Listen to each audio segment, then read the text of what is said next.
table 5, Kaylee Wilson, Nicola Bus. Kaylee Wilson, Nicola Bus on table 5. On 13, Andy Jackson, Amanda Evans. Andy Jackson, Amanda Evans on table 15.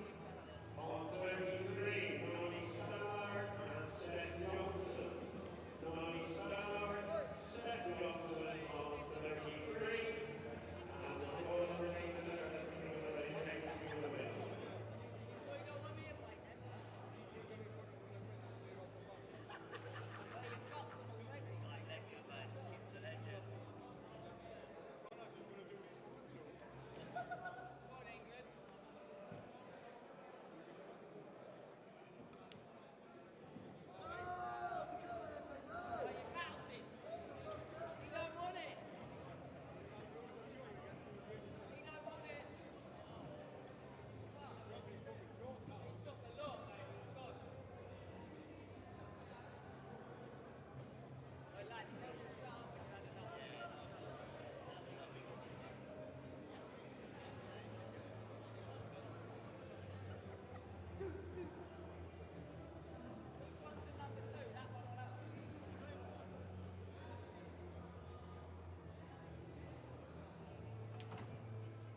Good evening and welcome back from the dinner break. And we rejoin you with, as promised, a little Scotch doubles money match.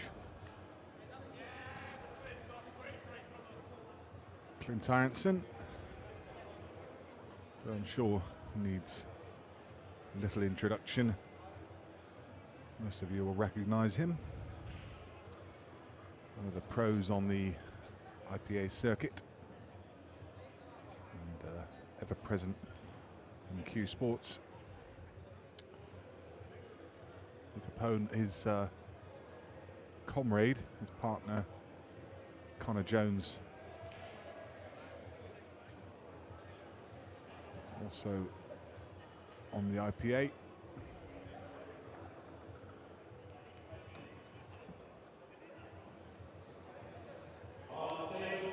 As an amateur, I believe. Their opponents from Sussex, Al-jeryan and Josh Connolly. A couple of players I haven't seen much of for a few years, but I know have been fairly prolific on the money match scene in the past and have partnered each other a number of times. So Namir and Josh get a 3 start to 18, but I expect this to be quite a close game. I think on paper you'd most definitely favour Clint and Connor just because you know, Clint's pedigree, I guess, but they're right off their opponents. They play very well together. And not frightened of the challenge.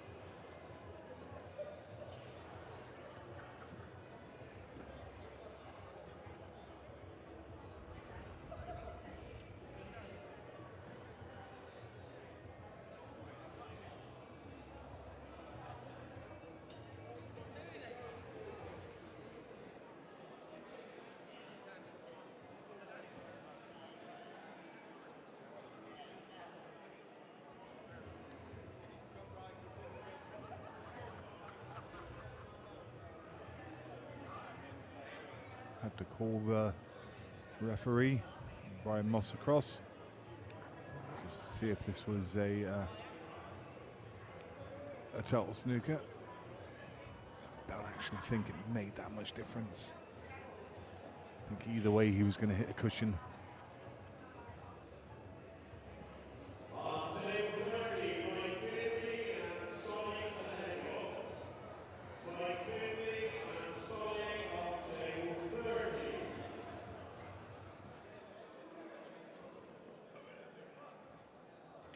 Recollection of watching Connor recently, and my memory is so bad that I can't remember where it was. He's had a deep run in something quite recently.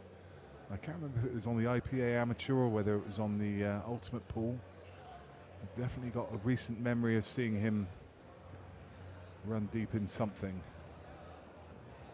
I'm sure somebody watching on can tell me, and he's got a better memory than myself.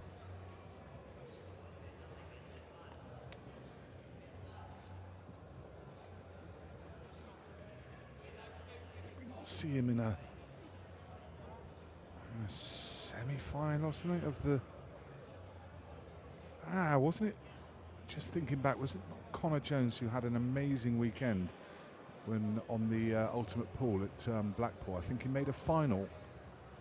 Made a final of one event and a semi-final of the other, I think. Yes, that was him.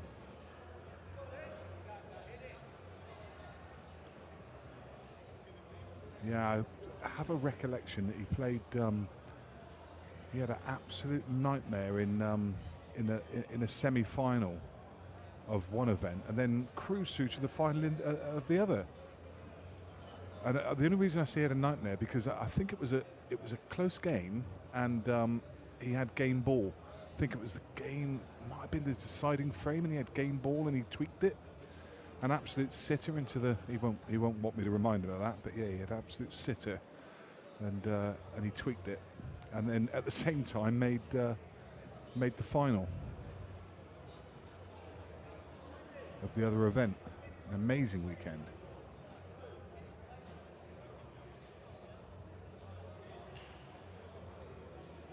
When you consider there's how many players there are in that challenger event. So yeah, a very, very strong partner for Clint. That is a strong team.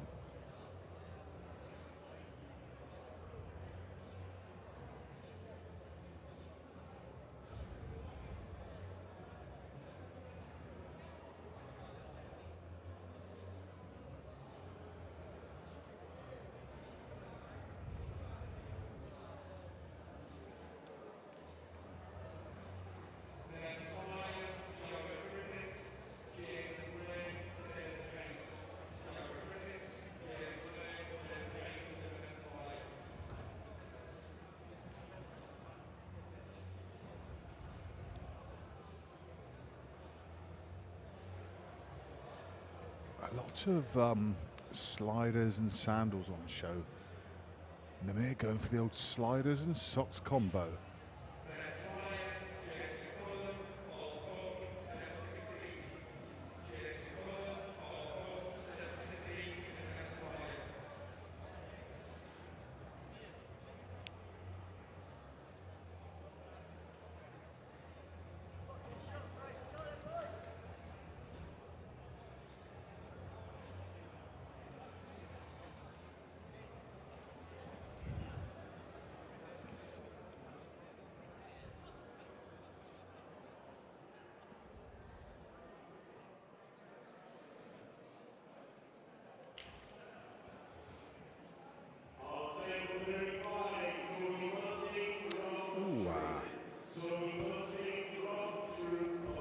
Got to be getting those, Josh.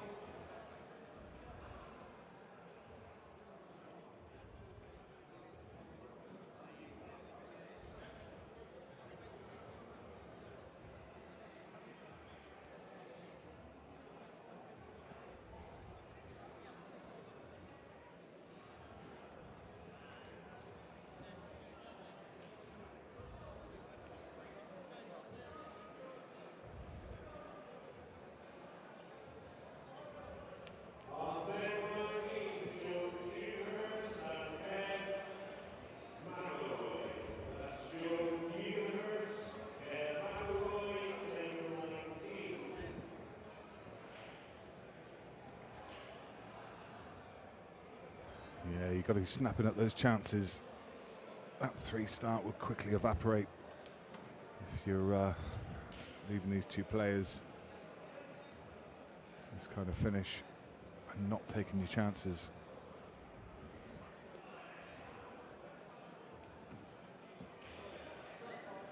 Ooh, he's overcooked that one by, wow, a country mile.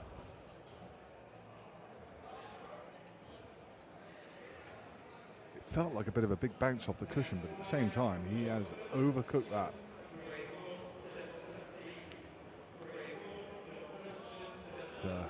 Connor right up to the recovery.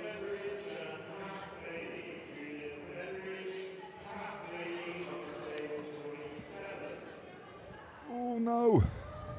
He's left his opponent in trouble again. Clint not settled yet. Leaving Connor in all kinds of trouble.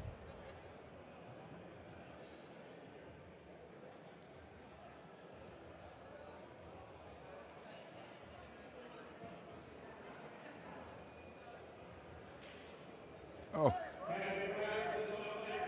so close. A lifeline for Namir and Josh, one that they probably shouldn't have had.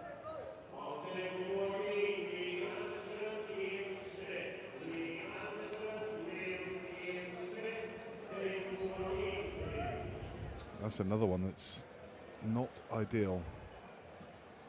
Way too big an angle, but could just nip it in. Hold the cue ball. This one's again a little bit straight, but I think you can just, just play it with play a top and running side. Get the cue ball down the table.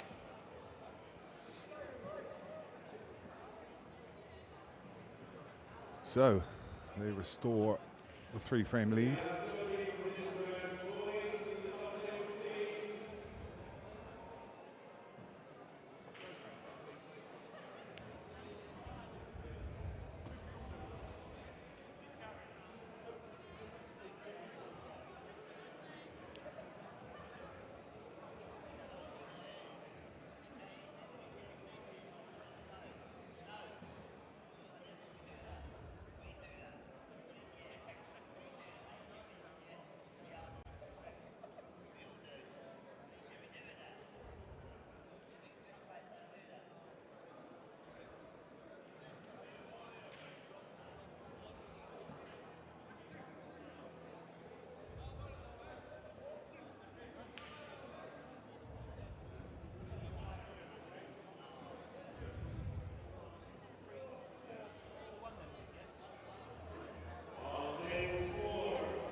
Really forced into taking yellows there. It wasn't anything to open with on reds, but yellow's not too bad a choice.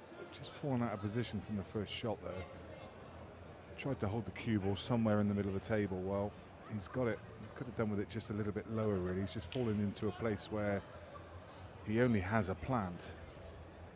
But it's not too difficult a plant. It's pretty, albeit there's a bit of distance between the two, it's fairly simple, not too much to do with the cue ball. Probably just run the cue ball through. He definitely didn't want to pop both at the same time. And he's actually run the cue ball a little further than I think he would have liked. I'd have kind of liked to have seen him play for the one to middle next to come up the table to take these two at the top of the table. And then if something does go wrong at the top of the table, you've got this one at the to the bottom left as you kind of get out if it goes wrong. He's still got the one to middle, but it's thinner than you'd like. I think he may be able to get through to the potting angle of the one closest to the left cushion as well, but as I say, you'd really rather just leave that. I guess you could leave the one in the middle of the table as to do a similar job.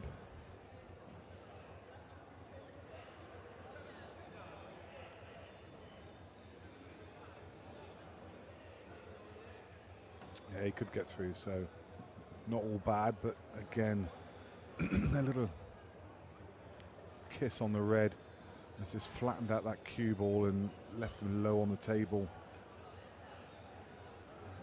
It's going to be a bit of a circuitous route now. He's going to have to take the one in bulk on the left-hand side and then come down the table for the one nearest the 8 ball to then go back up again. It's not the way you'd like to play. It's kind of forced into the situation.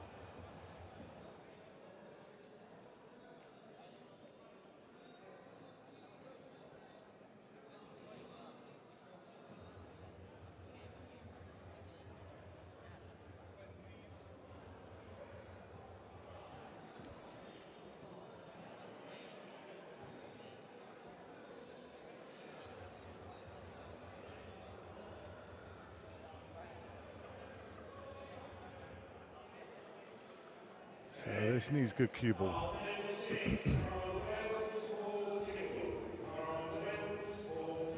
It's a decent second prize.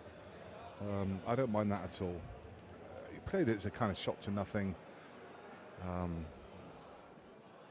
I wouldn't have really fancied the next shot for Josh anyway, having to send that cue ball down table and then back.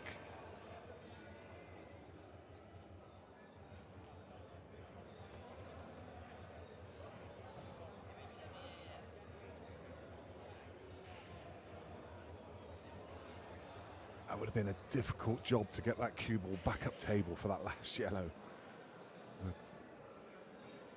The red ball in the path, and the harder you hit it, the more it swings away.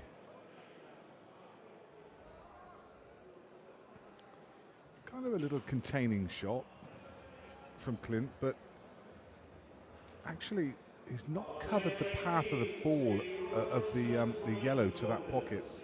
And honestly, I don't think the Southern boys need to push the boat out here too much. They can just draw that yellow in bulk off the top of off the cushion. They have the safety net of the yellow over the pocket with the red in front of it, and that's a very difficult ball to try and play a combination shot on.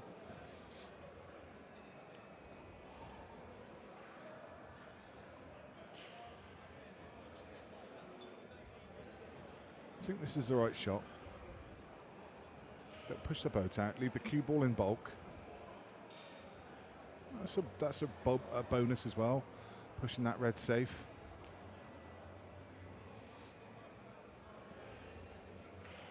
I think they're just going to bump the red on top of the yellow.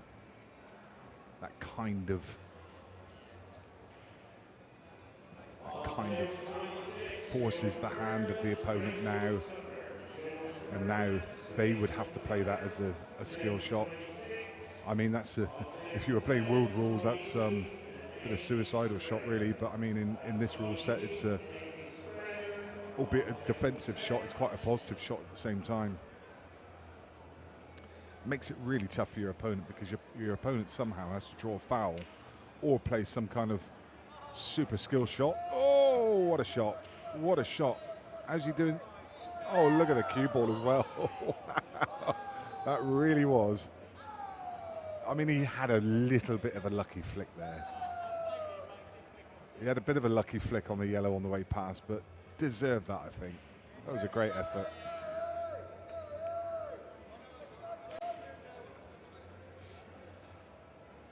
I mean, in fairness, it wasn't a bit of a lucky flick. It was a big flick because the cue ball wasn't going up into that area. So, but you know, it takes your chances. I like the fact he took the aggressive option, and he was rewarded. And now a full frame lead.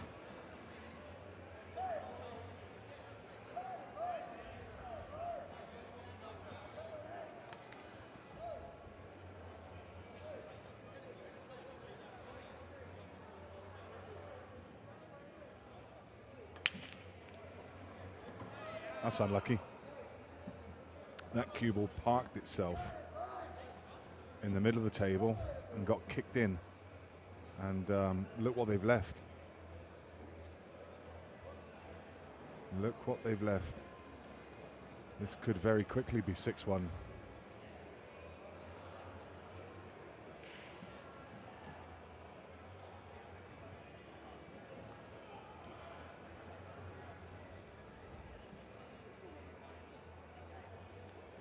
I think with ball in hand and that free shot, you could make a case for either. I'd probably, I mean, if you're going to go for reds, you have to split up those two reds to the left of, essentially to the left of the black spot, because they don't plant, and they're all kind of on top of each other. I think they probably choose yellows here. I quite like the path of the yellows. If you take the yellow furthest to the right-hand side with your first shot, you don't really have to do too much in terms of developing balls. I think this is one of those times where you just don't want to overcomplicate it. You can play the one furthest to the right, leave a natural angle to come back to take the one up the left cushion, and then you have a nice gap past the 8-ball to the yellow to top right to come back down the table.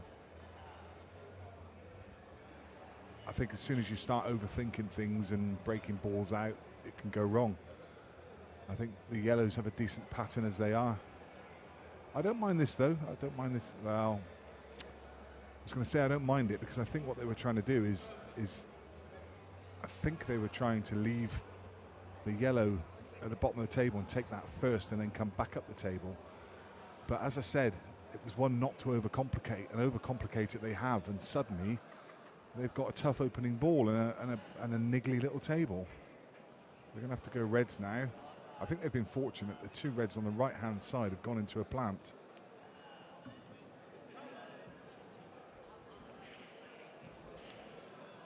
Yeah, it's not the worst leave. It's not the worst leave by any stretch of the imagination.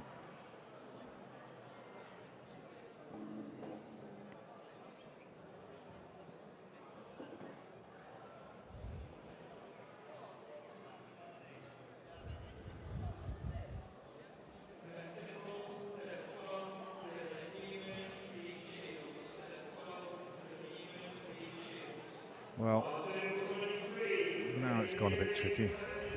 Now he's got a horrible little cut back into the middle.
I think with having had the ball in hand in the open table, this really, in their minds, would have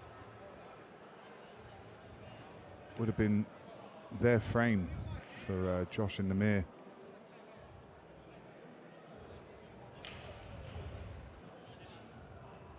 So it would be a blow if Clint and Connor can find the finish here. It's all about this shot. Lovely. Oh, little hand up in apology, but I don't know why. I mean, okay, it could have gone wrong. He could have sat in front of the red, but he played the shot. Landed really nicely. I don't think there was any need for an apology there. Nothing lucky about it.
You wonder how much they will regret that later in the game. You just have to take every chance.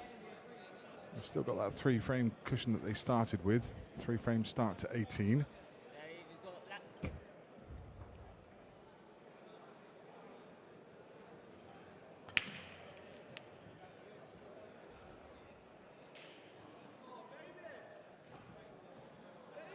Try break.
A lot of congestion right in the middle of the table around the 8-ball.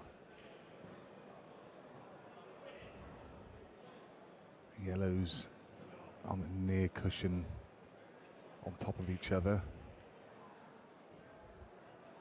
The reds to the right of the pack don't go to bottom right, so you can see why Namir's taking his time making a choice.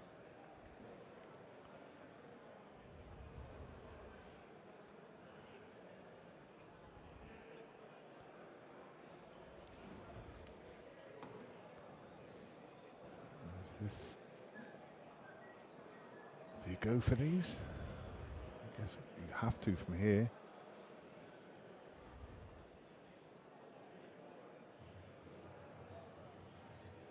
That's the key. It's finding position from this ball to then start taking those in the middle of the table.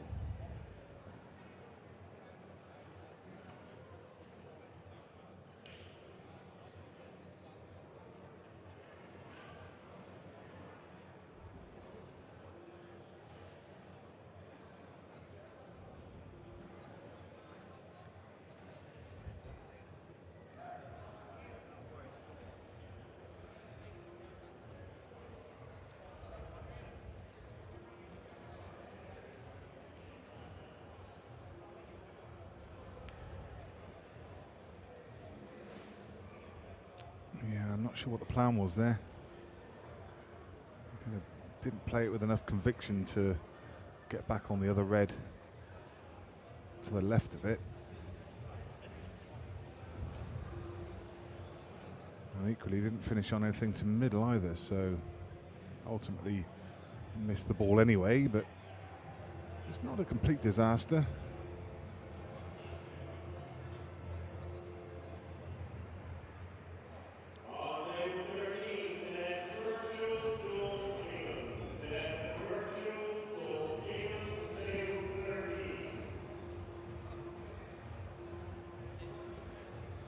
I like where this has landed now. I quite like taking the ball to the left of the 8 to top left. It's limited to how many pockets it goes in, and taking it now just opens the line a little more to the one that's just above the 8-ball.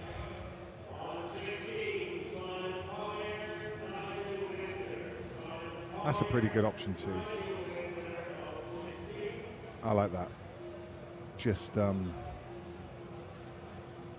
little containing shot, but at the same time just developed pretty much everything. It just shows you don't always have to attack. That was an attacking safety.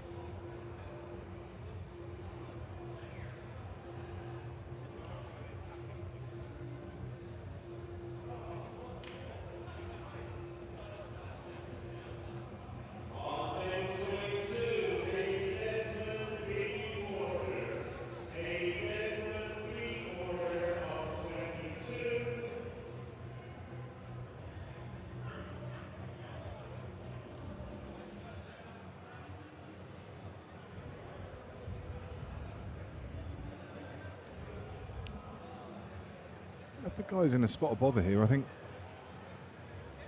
this is a time to not be pushing the boat out. How about just flicking off the uppermost of the two reds, and then just try and send the cue ball up table, but at the same time maybe just try and put a little bit of cover in. Maybe get that red across one of the yellows, just to make. The thing is, you can't always play the ideal shot, but what you can do is make it difficult for your opponents. Just make them think about their clearance. Just put some traffic in the way. And it's often, that kind of game of chess that you're just thinking 5 moves ahead. Whereas you're not going to cause them too much damage now, but you're just going to make the calls. There you go. Lovely. Red across the front of the yellow. It just means that even if Clint and Connor pull off a good pot now, they have to develop that ball at some point. Whereas, they could have gone out full guns blazing at this yellow long and then pretty much naturally being on their next ball. Now they suddenly have to think about something. I wonder if they can play that yellow. I don't think the angle's there. I wondered if they could play it and just let the cue ball cruise across into that red to nudge it to one side, but I think the cue ball comes above the red, so I don't think that's quite there. And this is the point, it just gives them something to think about, just makes their life tough. Don't give it to them on a plate.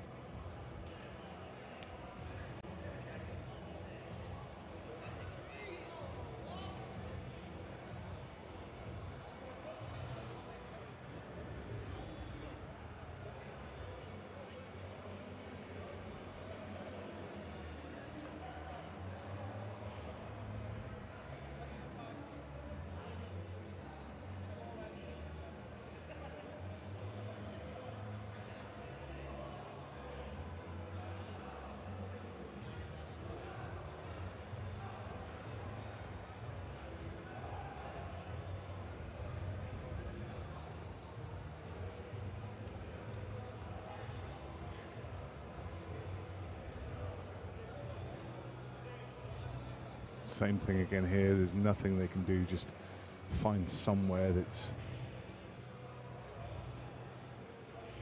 provides a little bit of safety. It's a good shot. Solid player, Namir. Solid player. A lot of experience.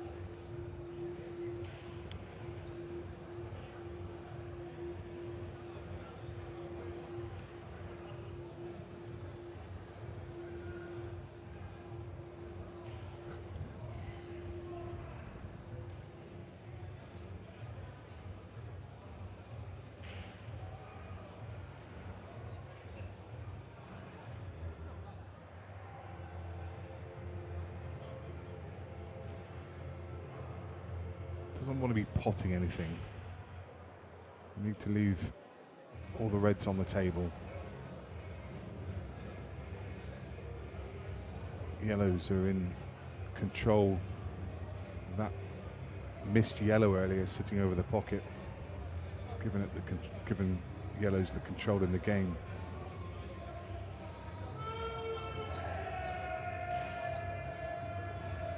I think he's going to push the boat out here, I think.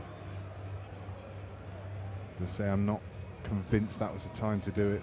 Maybe felt he didn't have too much in the way of other options. Felt he was forced into doing that, but it was a low percentage shot.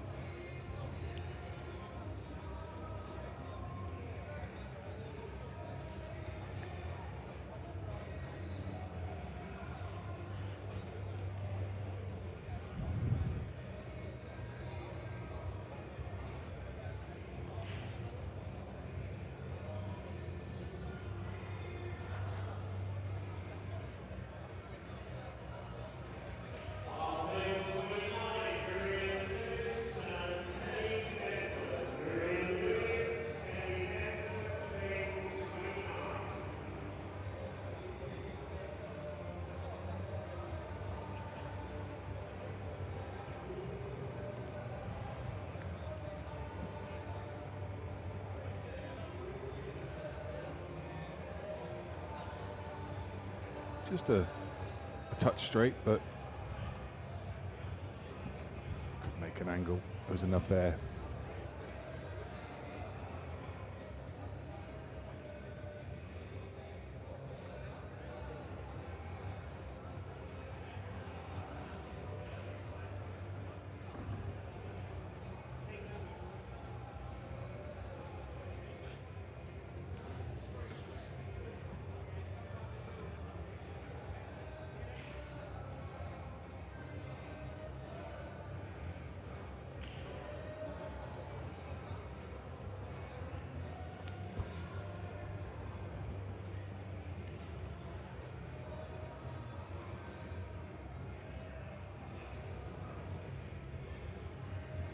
Sure, may just decide to take medicine and just drop this in and leave the tougher black rather than trying to come twice across. question of choice, really. It really depended on the angle that he had, and a little hand up to his partner just to apologise. He's left that a foot short. Well, he missed the pot, but I like the pace he played it. Just playing it pocket weight, knowing that the red was there.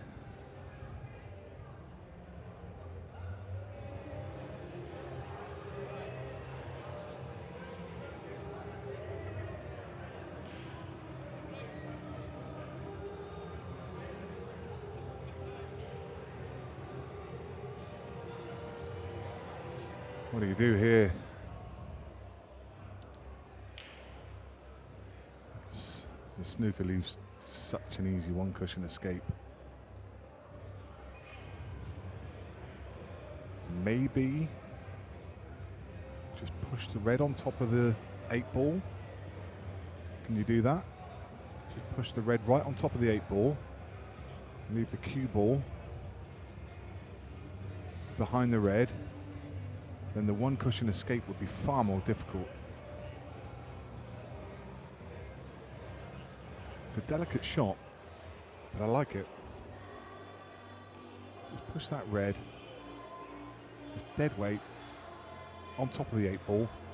Then the one cushion escape is so tricky, especially if you can just get the red sort of top side of the 8-ball. I think that's too tricky though. You'll probably leave a gap then.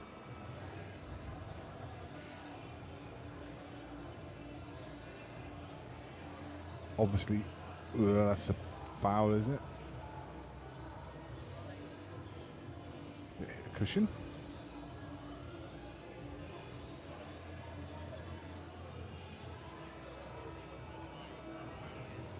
Am I going mad?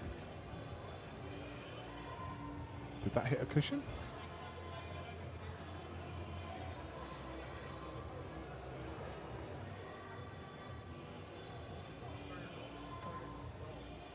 Well, bottom line is Clint could get through, but surely that...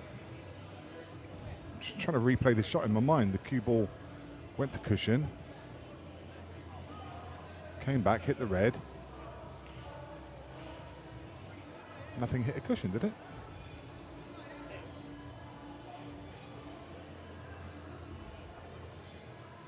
Oh well. I guess it doesn't matter now.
Yeah, I just watched the replay. I mean, it makes absolutely no difference whatsoever, but it definitely hit the red first before the cushion, so it was a legal shot. It was just when I saw it in real time, it was just, hang on a minute, one of those. But when you play it back, it clearly hit the red first. As I say, it wouldn't have made any difference to the result of the frame anyway.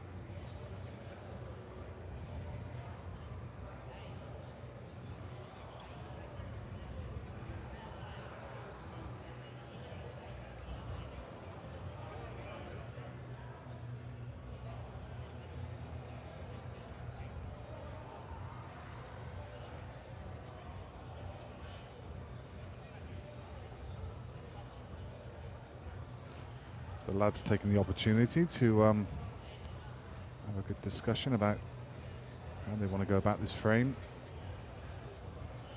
Not sure what rules. I mean, there's different rules in different competitions in terms of talking between shots. I'm not sure what these guys have agreed. I haven't seen too much in the way of conversation between the shots. I think standard rule of thumb is you can, talk before the visit, but as soon as the first players visit the table, then you normally can't have discussion. But I say it's different. They may have agreed some local rules. Not sure.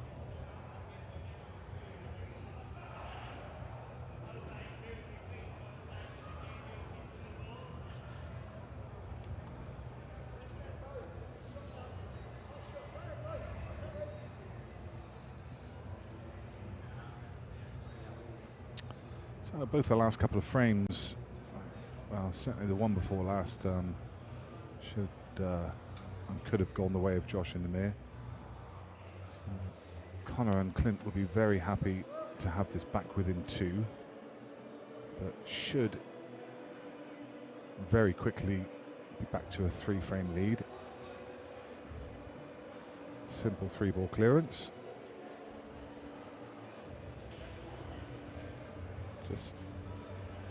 I like the way Namir plays. Just a little bit of careful consideration. He knew that, if he overhit, that was one he could overhit. He just came around the table, just look at the angle he wanted to leave. If he overhit it, he could have snooked himself. So I like the fact he's just thinking absolutely clearly, not trying to rush things. Very good experienced player.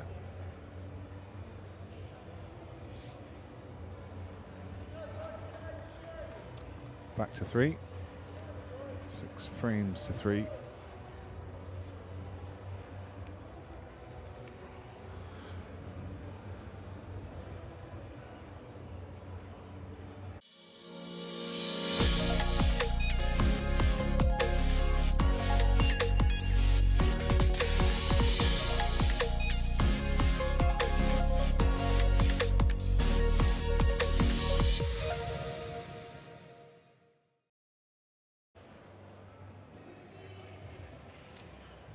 So for those that are joining us as the evening goes on, you're watching Beer Productions. We're here at the Norbreck Castle on the north side of Blackpool, and it's the Golden 8 Ball, the Pro-Am 2022. Last weekend saw the novice event, and this weekend the Pro-Am. How's that gone dry? Looked like that yellow was going to drop. Looked like the cue ball was going to come around and nudge it in, but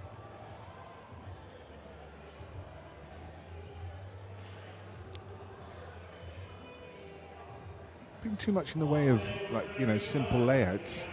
This one's another, just a bit messy, isn't it? Problems for both yellows and reds. You'd have to side with yellows here, surely. Giving the yellow over the pocket.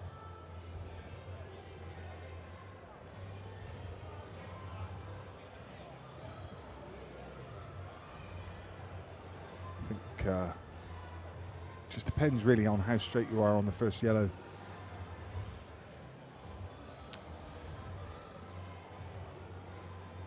What they ideally love to be able to do is just get in amongst the pack. In the ideal world, you play the one that you're closest to the right of the cue ball into the bottom right, and then get on the other one to the bottom right, and then start thinking about taking out the balls in the middle of the pack. But I'm not sure they've got the angle to do that, so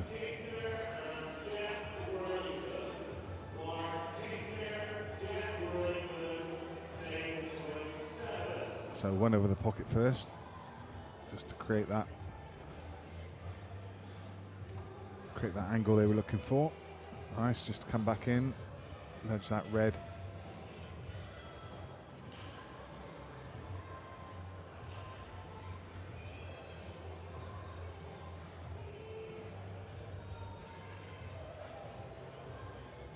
That left a nice angle. It's one of those, I think. Just a soft screw shot with a touch aside, just to bring yourself back into the gap of the big gap there between the two yellows. Somewhere in that gap to give yourself a choice. Well, you can see through to this one. Well, that's a bonus.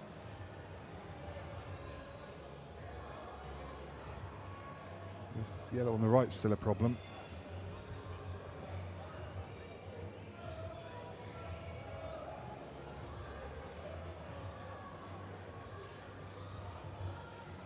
Clint looking at it straight away, realising that if you can cannon into the red, you're going to leave that yellow straight to top left.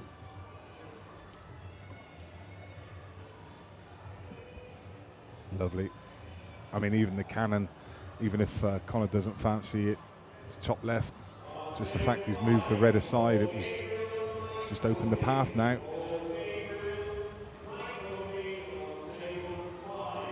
Probably could have done with just a little more side on that, just to get the cue ball to the left side of the red. This is a big angle. A lot tougher shot.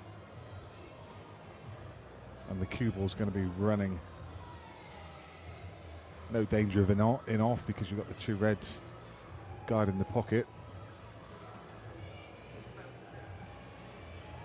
That's a nice shot, but it's a bit smelly for Connor.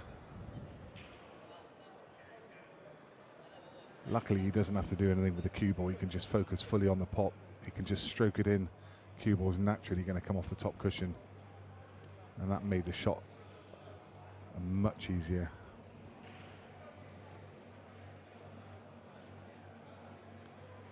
They've got a good cadence between these two.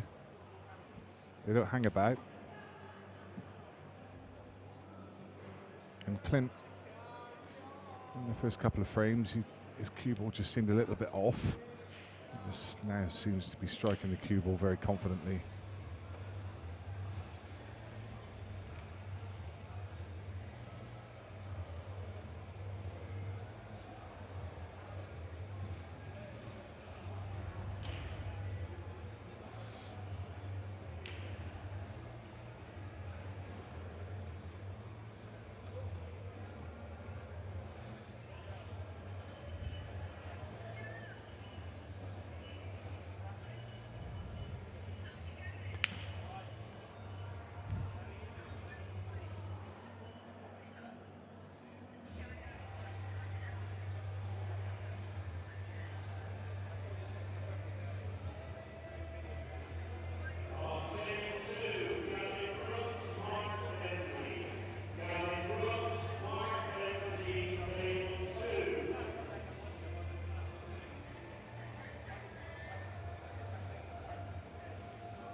So now everything has a pocket just about the cue ball.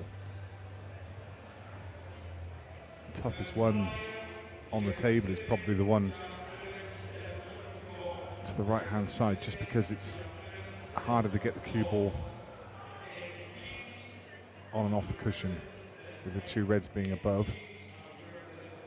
A little bit of a snatch.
this is still, it's still there. This isn't a difficult skill shot. He's not in a bad place to play it now. The only trouble is it's not a bad place. I was going to say, you need to play one of these skill shots with, kind of want to drag the cue ball, screw the cue ball. It helps impart a bit of topspin on the object ball to carry it through to the pocket. And it's a fairly decent angle to be able to do that and get across for the yellow on the right-hand side.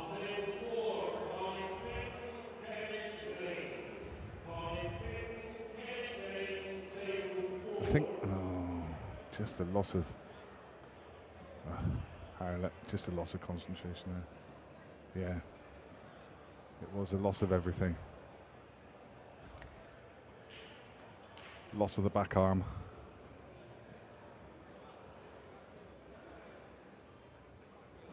But I mean, really, just a lack of focus on the object ball. Just thinking about what the cue ball was doing. I don't know why he was trying to play that. I like the skill shot there. Skill shot just opens up the table. Because even if it sends a cue ball up table and then clips into the yellow on the left-hand side, what then? He doesn't have any options.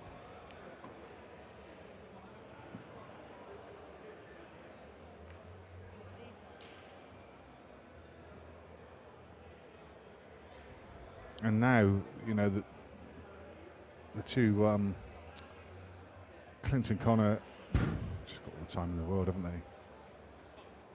There's no pressure on them. 4 yellows around that problem pocket.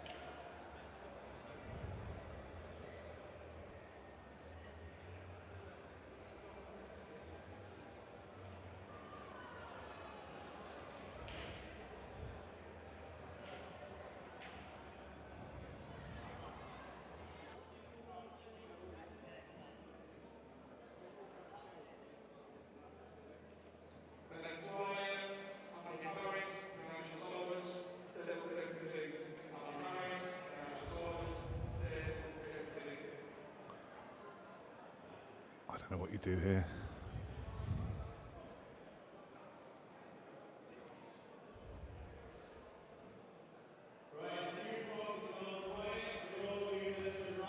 Lash the closest yellow into the other 3 and hope for the best. Hopefully something finds a pocket.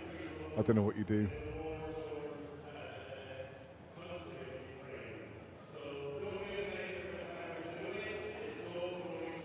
There's no options for doubles. I mean, you can't even manufacture some kind of double to come off the red. Nearest the right middle pocket, there's nothing.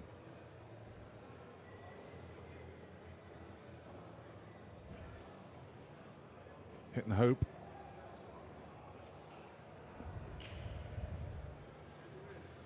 There's George looking studious.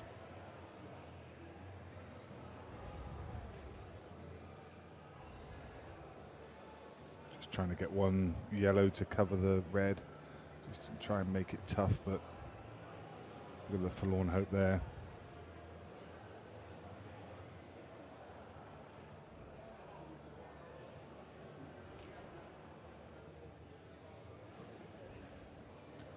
It was almost a rare moment where you saw George smiling then. But it actually wasn't a smile, it just got a bit of wind after dinner.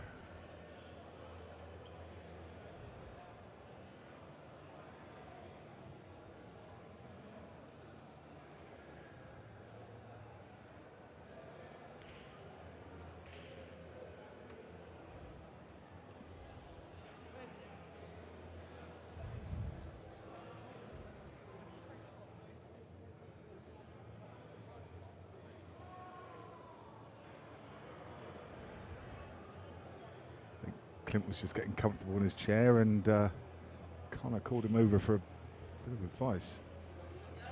Just really about the pattern, I think. Which one to go for first? Where to leave the cue ball? Or shall I even go for them? And Clint said, not a lot of point really. Still under no pressure.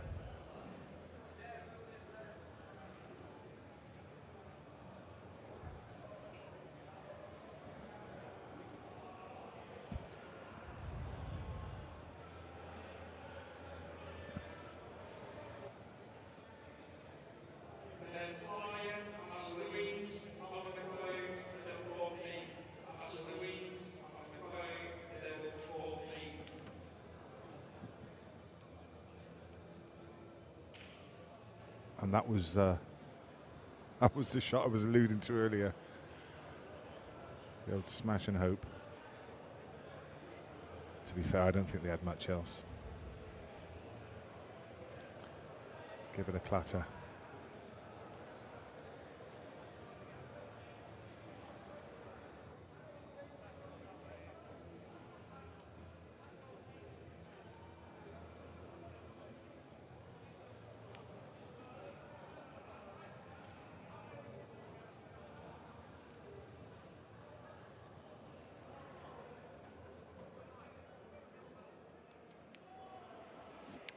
Oh dear. Wow. What just happened there?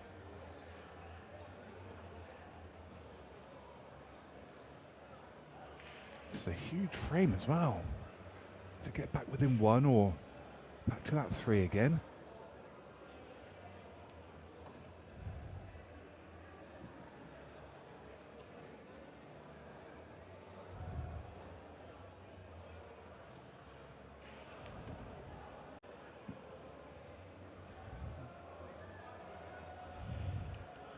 Did not expect that miss from Connor. Just looking back at the shot, he's loaded it up with check side. I think Clint just left him the wrong angle, so it meant he had to load it up with topspin and check side to check it back off the cushion. And in doing so, I think he's just, tried to nick not nick the pocket, but just put it in the kind of top half of the pocket just to create a little bit more of that angle. And that just threw the ball as well.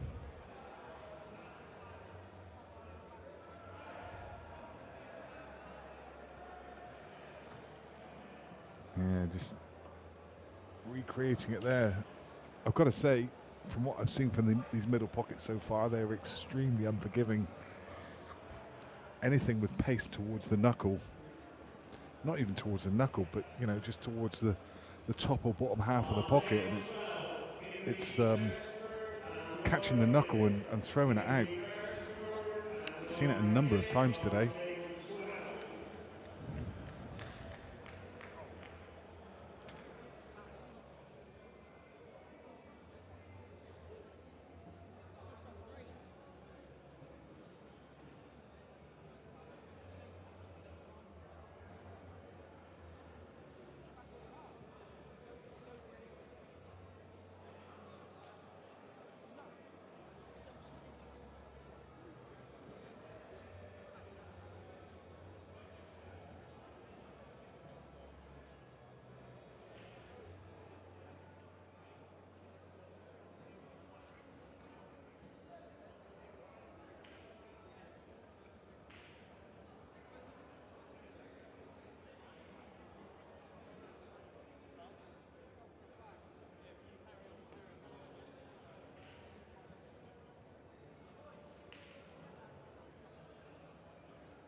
Okay, so back after a short break. Apologies for the break in commentary.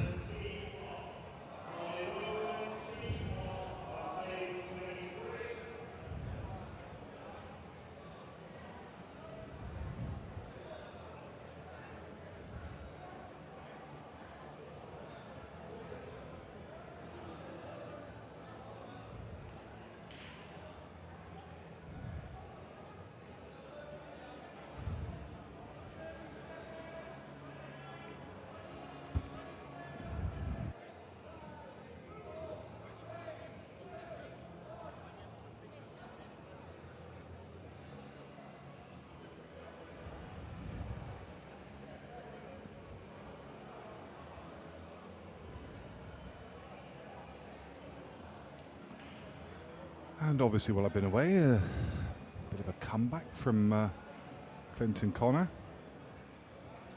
in the last couple of frames. A mistake there from Clint, and back in to get themselves back into a 2-frame lead.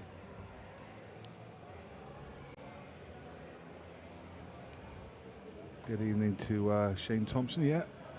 Apparently they couldn't afford Reggie Gill this weekend, so need to go for sloppy seconds.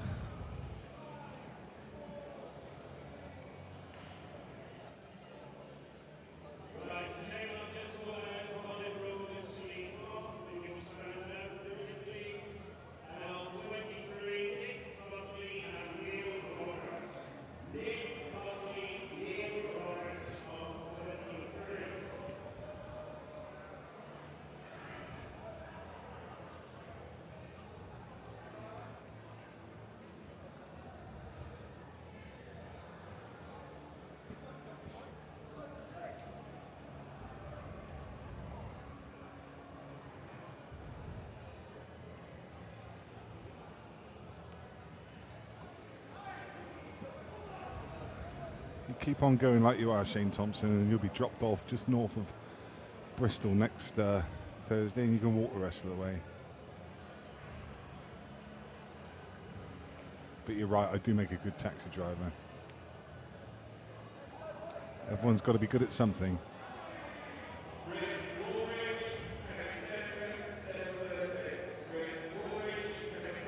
Maybe you'll find your niche one day.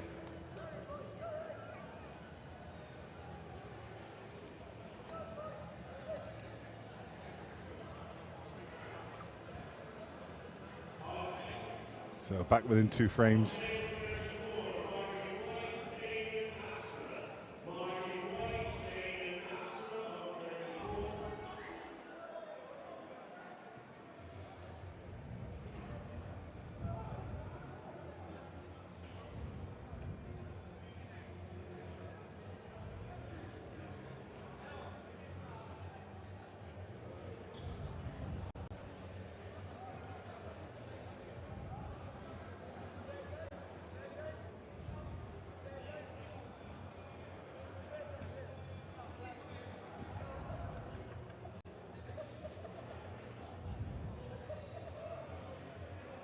What a view. 38 tables. A familiar sight. That is Golden 8 Ball.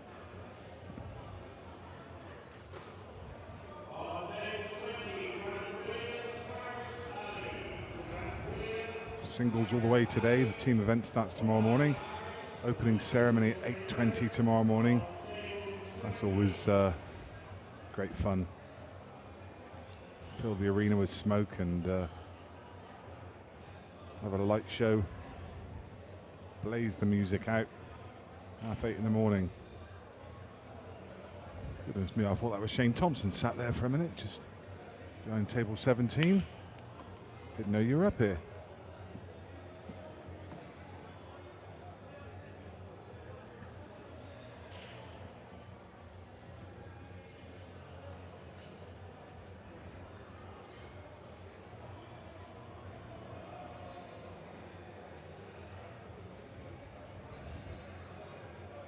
Yeah, they are a solid pair. A lot of experience playing together as well. Played many money matches over the years, and I mean Clint and Connor. I'd say on paper you'd say they would, you know, they'd be a decent favourite just on their pedigree. Clint, we all know, and as I say, Connor Jones kind of burst onto the scene with 2 amazing runs in the Challenger on the Ultimate Pool in Birmingham just a couple of months ago. But this pairing of Mir and Josh, they know each other's games inside out. Played together for years. I think they're also practice partners.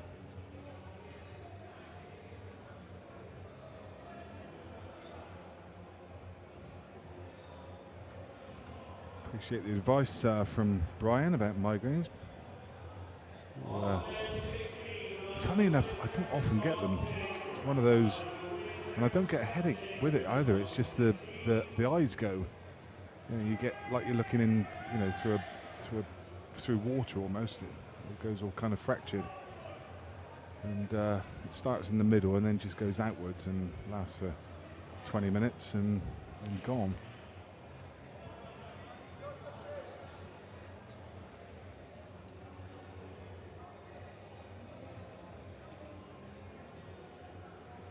But I really do appreciate the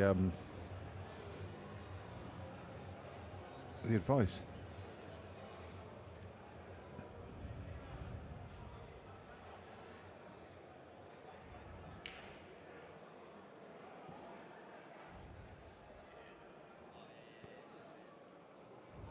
Yeah, that's right, Cameron. Josh and Nem had a 3 start to 18.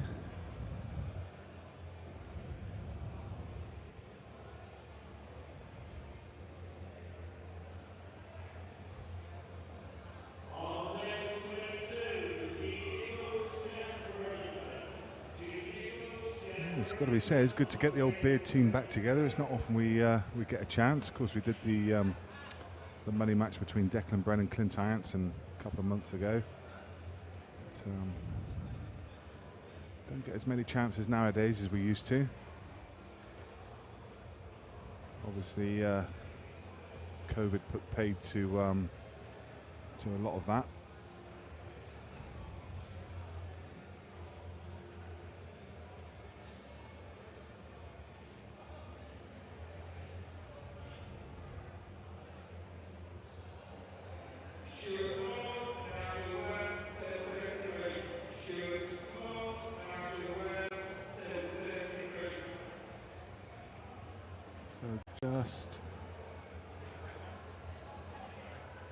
Just out of position here. Would have liked to have been just a couple of inches further down the table. Could drop this in and leave the red above it to middle. But I'm not sure you can do that with this angle. I mean, you can obviously leave it, but you want to be right behind it. Just makes the pot so much easier.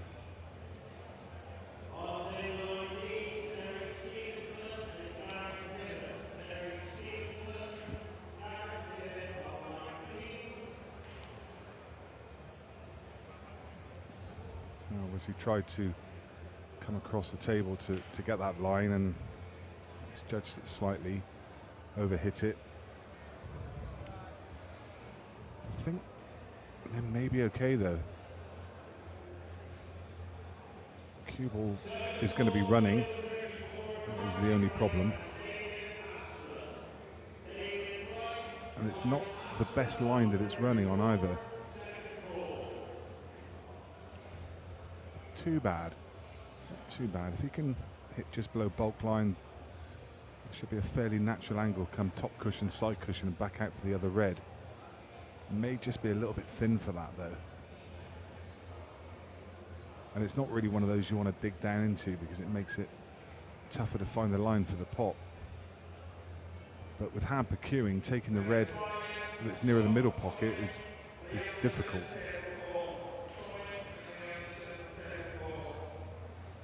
I think it's just a bit thinner than we think it is, and it's doesn't necessarily have that natural line to come around the table.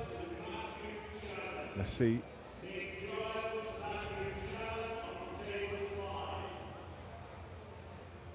he did have the line. But,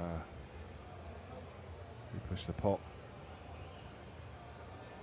Wouldn't have had that line if he'd made the pot. So maybe just took his eye off it, focusing on the positional side more than the pot itself. He didn't like it, you could tell.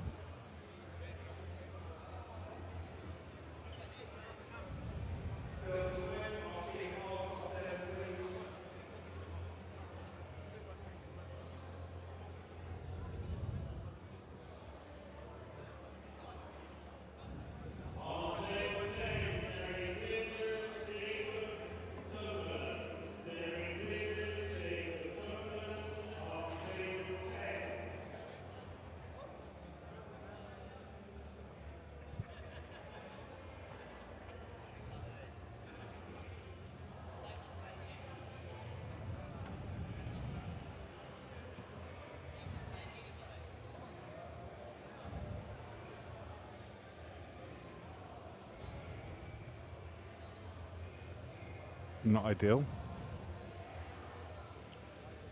at all. Completely the wrong angle. Now he's got to come up table, back out. There's the potting angle there. It's tight.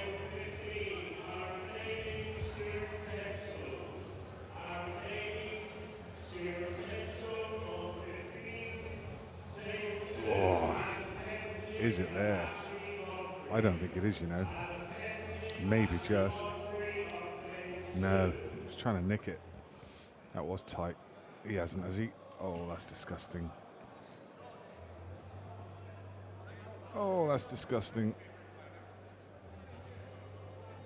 That's a big swing. Look at Josh. Looking up at the skies.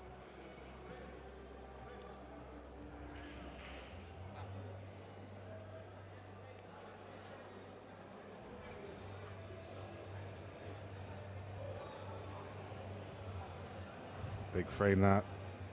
That's a huge fluke.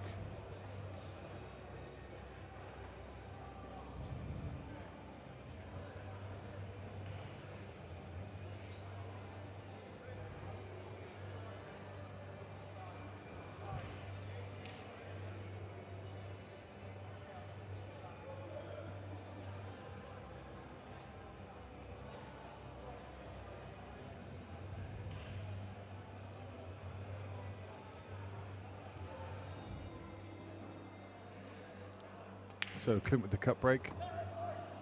That's something you don't see very often.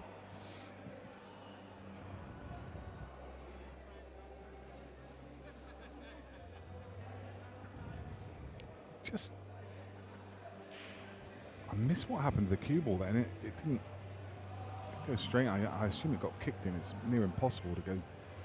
I mean, if it's ever going to go in off from the cut break, it's often to the middle pockets, where it kind of gets kicked very rarely into the bottom corners.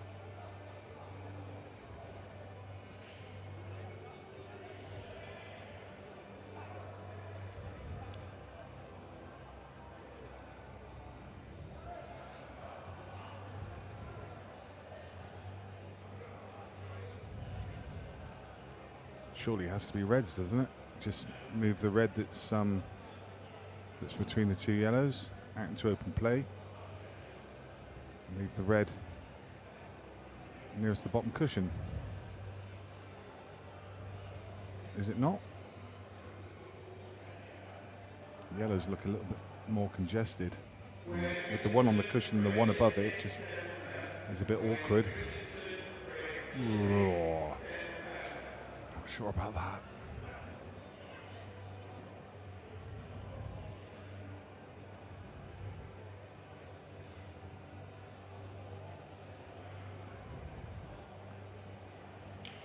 I'm not sure I would have played it like that, but I don't know. Didn't think he needed to hit it that hard.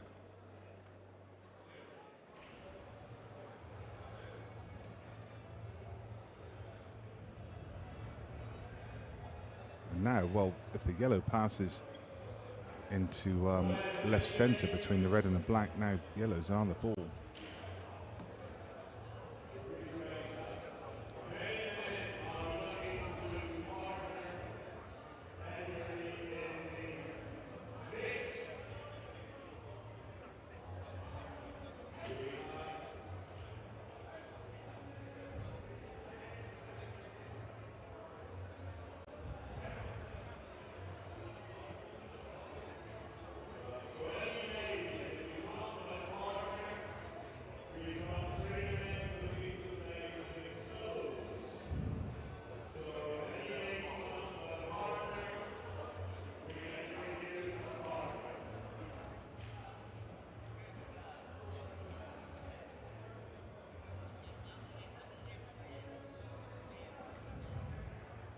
These middle pockets, I mean, that was at the right pace to take it, but any kind of pace in the middle and it's not off the centre of the pocket, it's not taking them. These Sam Atlantic tables are unforgiving.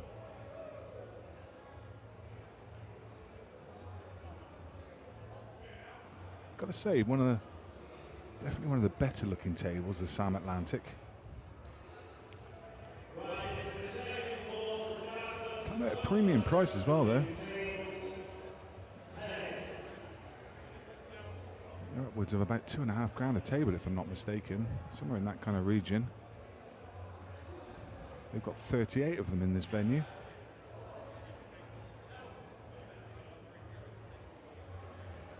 The boys have run out of position again. The yellow that's gone next to the 8 ball passes into top right, but a bit messy now, isn't it?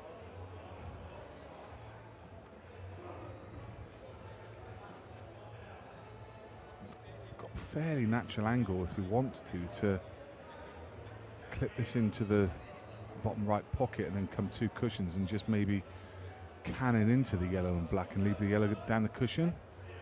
Is that angle there? Well, I thought it was, but he came around it. He played it with screw, which almost kind of sort of just flattened the angle a little bit, meaning he came through the gap. It seemed like if he played it a little bit more naturally, the cue ball was going to come 2 cushions, just come up into the black and yellow, pretty much guaranteed to be on the one down the cushion.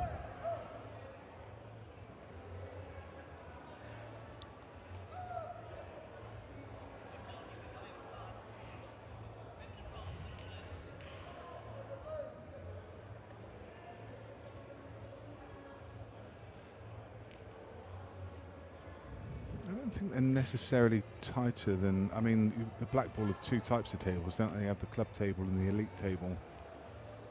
The club table is definitely more generous. The elite is a much tighter pocket. I think this is probably somewhere between the elite and the probably maybe a supreme winner. I mean, it's we've seen a few balls go in that look fairly generous, but I don't think that's necessarily the table. It's got a new cloth, new Hainsworth match, and always makes the table play a little bigger.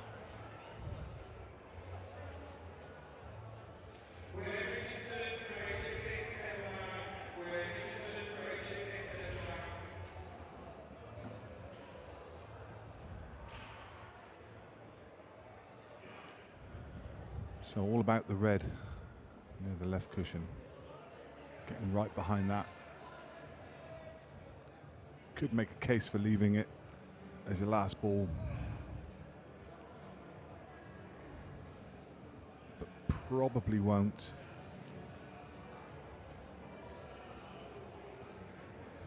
I only say probably won't because it would be difficult to get on it as your last ball. I think you have to play the ball to left middle now, drift down for the one at the bottom of the table, and leave an angle to then play that one to middle. Leave the one to right middle as your last ball.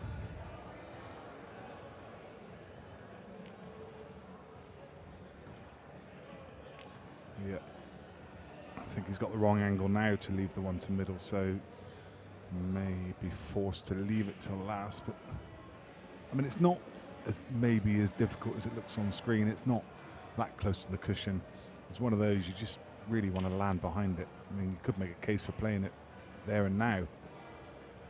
But, I mean, Clint's over the ball now, so you really fancy him to get close to perfect on it. There you go, just off straight. It's one of those you don't want to leave a big angle and be playing it to a blind pocket. If you're behind it and you can see ball and pocket at the same time, they're so much easier. A bit of a grimace, but I think it's fine. A little bit more acute. You'd like to be 6 inches further to the left, but I think it's fine. You just can't catch a knuckle. If you catch a knuckle, it will not go. There you go. You push that towards the far knuckle. As I say, if he was in straighter, and that's why Clint grimaced, because he knew that was tougher than it should have been. If that is anywhere near straight, it's virtually unmissable.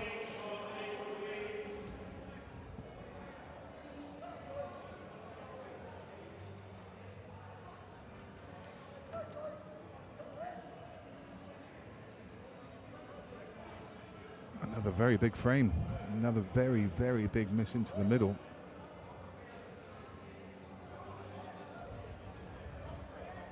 Frames to 8, they're over the halfway mark. I mean, it just shows you, doesn't it? It looks like that lead was a fair lead. You know, that start, should I say, that 3-frame start. Looks like a fair start at the moment. It's a nip and tuck game. Could easily be scoreline reversed. But then you think earlier in the match, Namir and Josh missed a couple of chances. So, yeah, I think the scoreline is pretty fairly reflective of the game so far.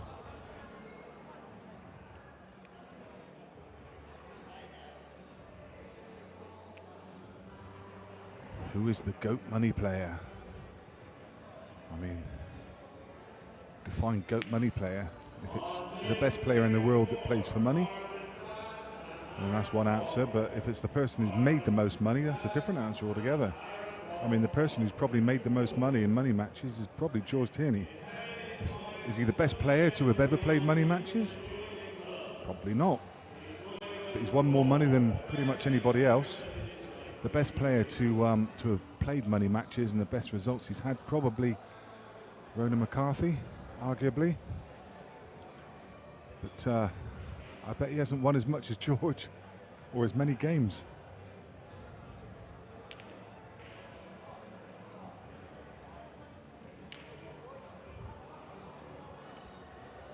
Shane Thompson, who's watching on. I don't want to big him up too much because I know he's watching, but you know, Shane, another prolific money match player. If you think of the results that he's had, Carl O'Donoghue 3 times. I mean, Carl's and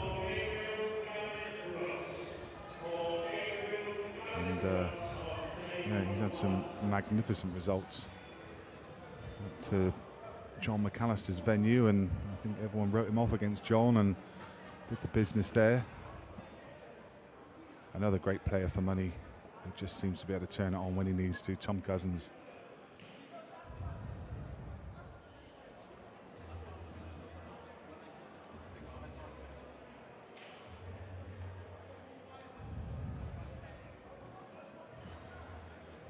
I mean, you mentioned Mick Hill, but to my knowledge, Mick hasn't played a money match in. He's never been particularly big on the money match scene. I mean, if you're saying, would he be the best player to play a money match, then yes, he's one of the best players in the world for certain, but doesn't really play money matches. So, you know, Gareth Potts is another one, but he's only really played a handful of games, one notably against Oli Bell for a big pot. I've got a lot of respect for Ronan McCarthy and Mark Farnsworth for that matter. Like, 2 players who, when they do play money matches, they've probably got half of the pot themselves. They put up a lot of money, they back themselves, and I think that's there's a couple different types of pressure, isn't there? There's the pressure of having all your mates' money on it, but there's also the pressure of there's a pressure of having when you've got your own money on it. if you've got 10, 15, 20,000 pounds of your own money on it, that takes a certain size of how should we say, appendage.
Yellow's in charge in this frame, having that cover up over the top right pocket. This rule set just does favour having a pocket covered.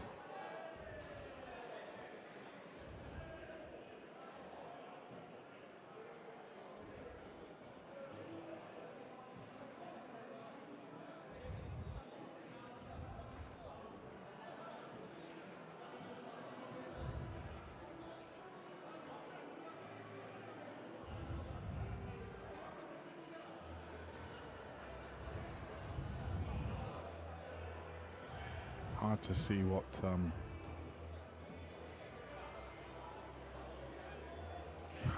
what Reds can do here.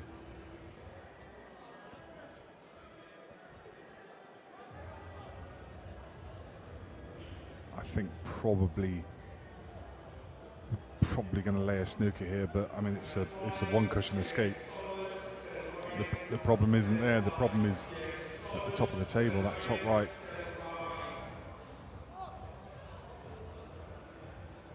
If you could, is he going to screw into? I was about to say, could you? I think that's a result. I think that red squeezes past. I was going to say, could you make a case for playing the red off of the left-hand most yellow into that, you know, and behind, because there was a gap. But I like what he's done there. I mean, it took a bit of a chance, but it's a decent result.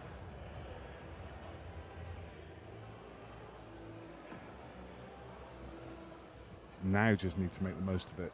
That's not the best.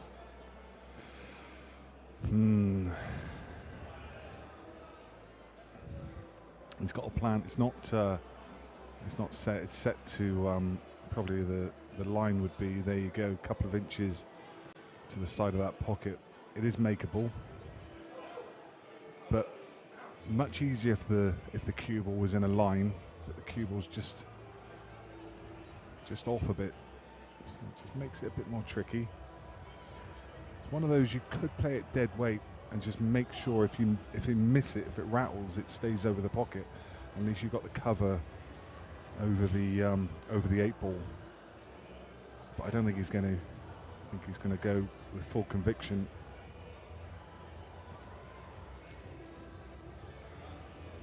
Yep.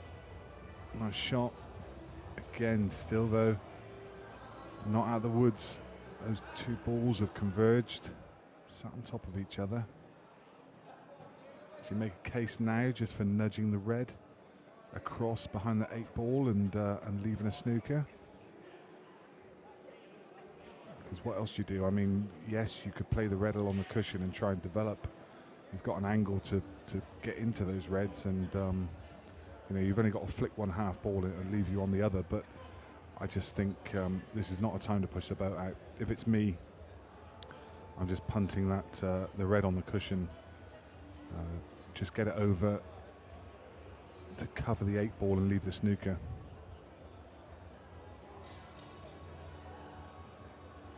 Like it. Yeah, like that a lot.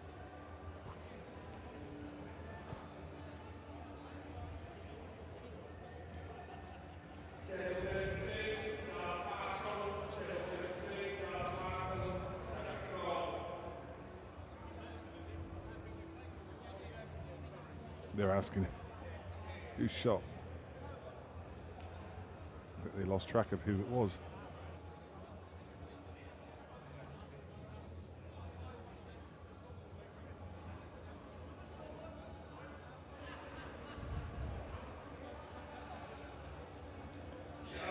The reason I like that shot, because even if he gets the one cushion escape and pots the yellow, he's got a headache with the 8.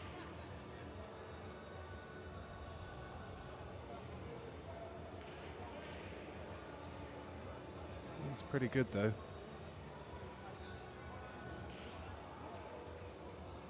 I think they're trying to force them to pop the ball over the pocket, but they don't have to. They've got a line through to the left hand of the 2 reds. I think just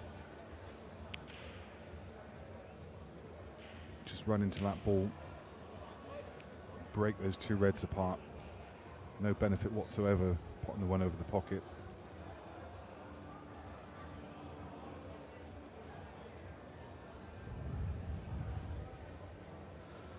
Is he pushing the boat out?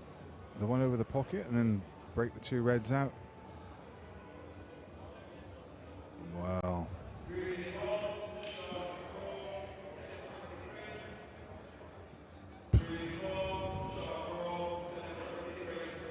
Puts his hand up because actually he's landed on this red to middle, and even if he hasn't, he's got a really, really simple snooker, and that is definitely not what he played. I'm not convinced. I don't know. Maybe he just felt that he had to go then, because leaving the yellows on, I think he felt he would have just left too easy an opening for them to be able to pot a yellow and get into that red and get it out. But don't know. Just a simple shot to break the 2 reds open for me.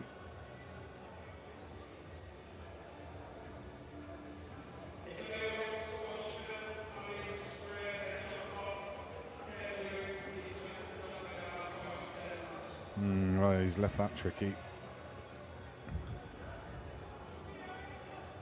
I think there may have been a case there just to run the cue ball in behind the other red. Just push that red to the side cushion and bounce it off and run the cue ball in behind. No, again, it's an easy escape, but it's just left nothing here. Absolutely nothing.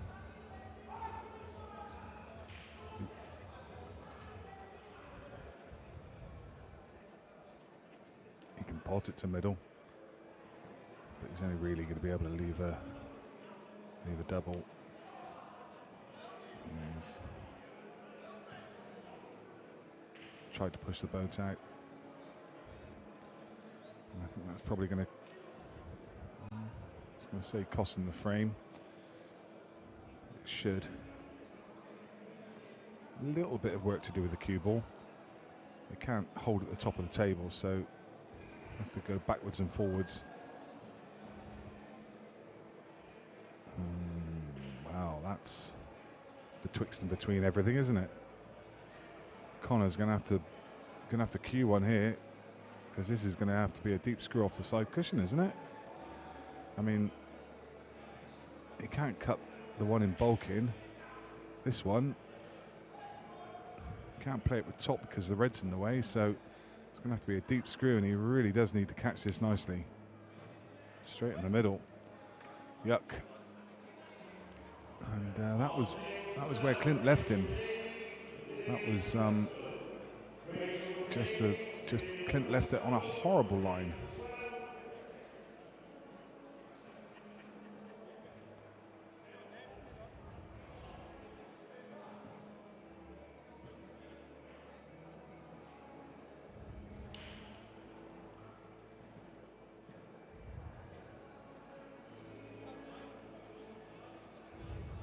Is there an argument to... No, I mean, he's fine. I was going to say, would there be an argument there to play the yellow to get better position on the red? I only say that. I mean, it was a very makeable pot when you got ball in hand, but I mean, it was just one of those that if you do miss it and make a hash of it, then you don't have another shot. So there was no alternative, but he stroked it in. Another big swing there.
Super video that is. That's all the handiwork of George and his drone and Paul putting that one together.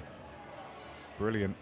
George had the drone up over the venue and in the venue, which is no mean feat when you see all the light cables hanging down, and great bit of piloting. Brilliant video.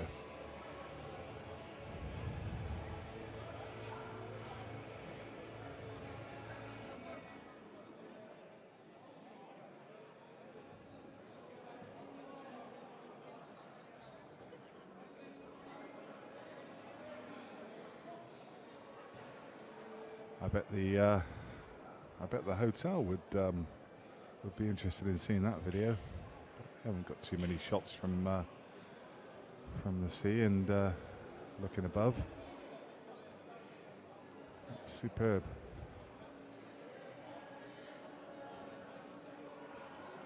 Players just taking a quick 5 or 10 minute break. I don't know if this is an official break. I see Josh rolling a cigarette, so it might be a quick 5 minutes. It looks like he's stepping out the arena, so we're just going to take a quick breather, and looks like we'll be back with you in 5 or 10 minutes.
2-frame gap.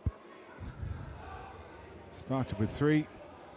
Al-jeryan and Josh Connolly against Connor Jones and Clint Scotch doubles. All these frames are huge now, but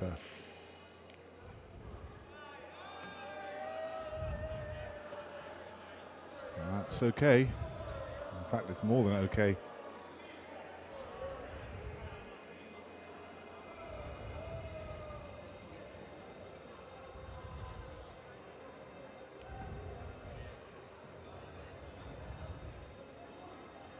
Lovely.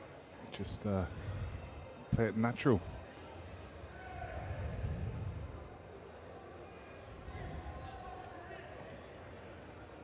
Make sure you cue it. Don't leave it on the cushion. It should be okay. Just does make it missable though. But he's played that with a great deal of confidence, and back to the original start. Back to those 3 frames. It's a good match.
Just quickly looking back, because I stepped away for a bathroom break just to see what had actually happened in that frame, and there was another one that the middle pockets caught Connor out.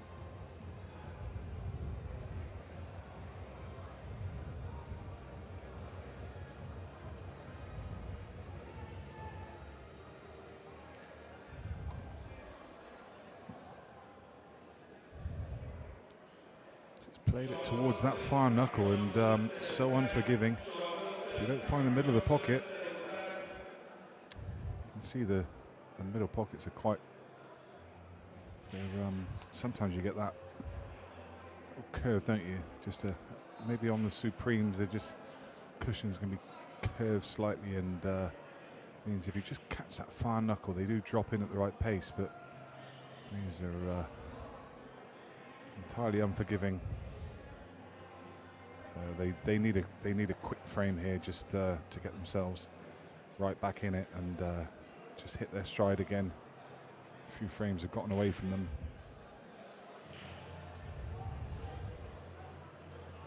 But as you see, hamper cueing again. I think having to dig down onto the cue ball.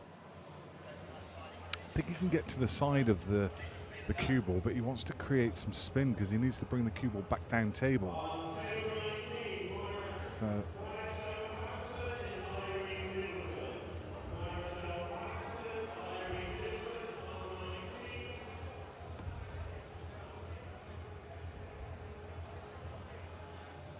it's not what he played. He was trying to hold for the one on the bulk line, but it works. It works really well. You can drop the one to middle and just drift down bottom cushion and leave the other one to middle, and I think that's okay. Got a choice now. You could just drift the cue ball through, and I think that would be the choice. You don't really want to be punching these, so you could have just punched the cue ball back out again, but I think it's one of those, just take your medicine and just drift it through and leave the cut back.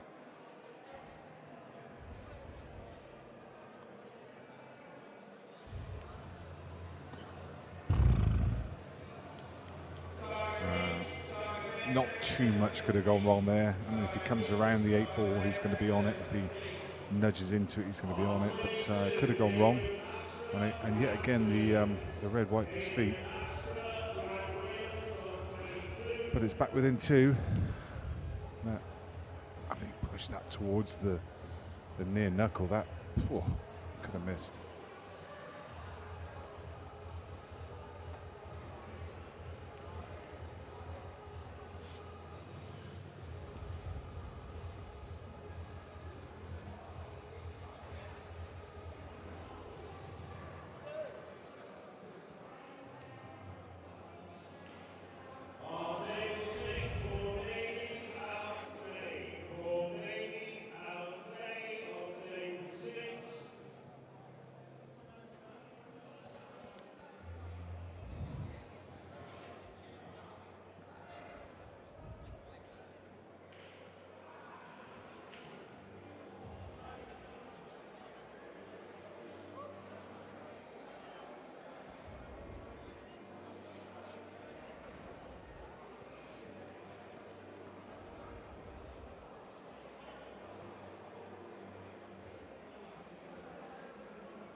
What about that for a break?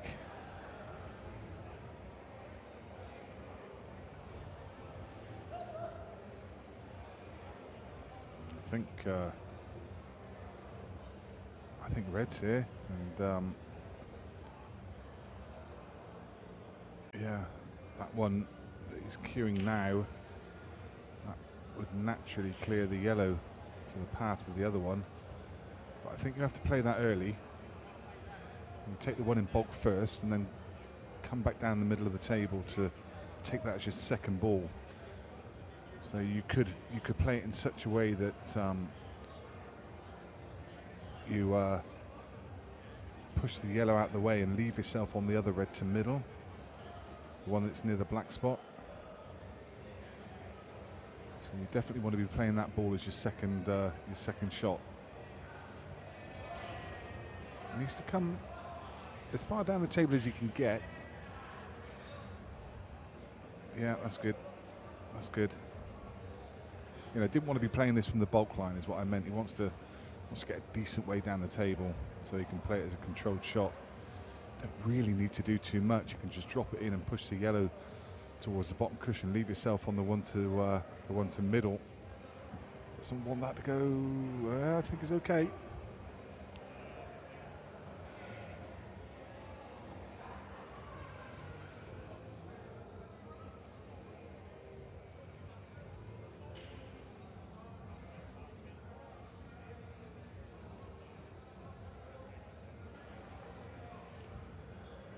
I think he's okay. You can take the red below the 8.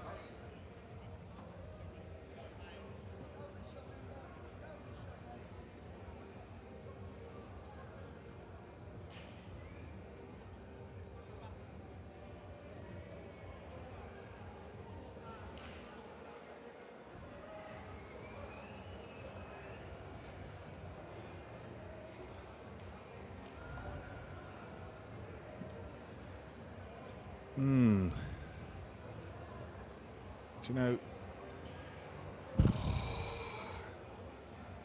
had to leave a bit of angle, may just be okay, but if this is straight, then Lemire has to put an uncomfortable amount of pace on it to get clear of the yellow for the 8 ball. I think it's straight. Well, yeah, made it missable. It made it missable, and you could see the hand up in apology. He just left that too straight, which meant that Lemire had to play that at an uncomfortable pace to get above the yellow for the 8 ball. might have been an option there to perhaps play it off the yellow. Could have played it off the yellow and given himself a better chance to get on the 8 and not had to force it. But we've seen these middle pockets are catching people out. As soon as you got to play them at any pace, and that was an uncomfortable pace to have to play that ball.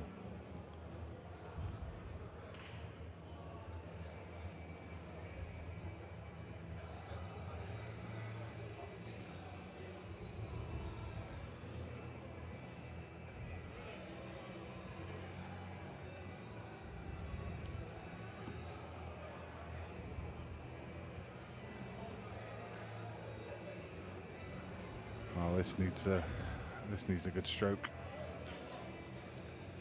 because if he misses this, the red's there waiting. So he needs to play this confidently.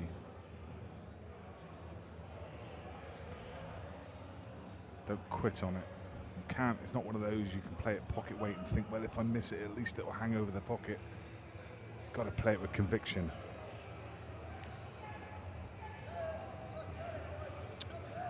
No, sir.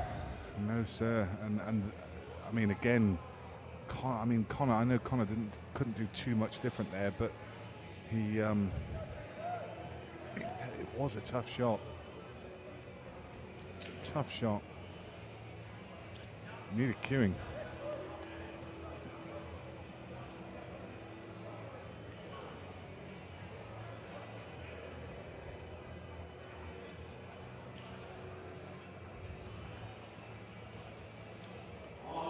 Back in that 3-frame lead. So many chances to keep going close, and just little mistakes towards the last.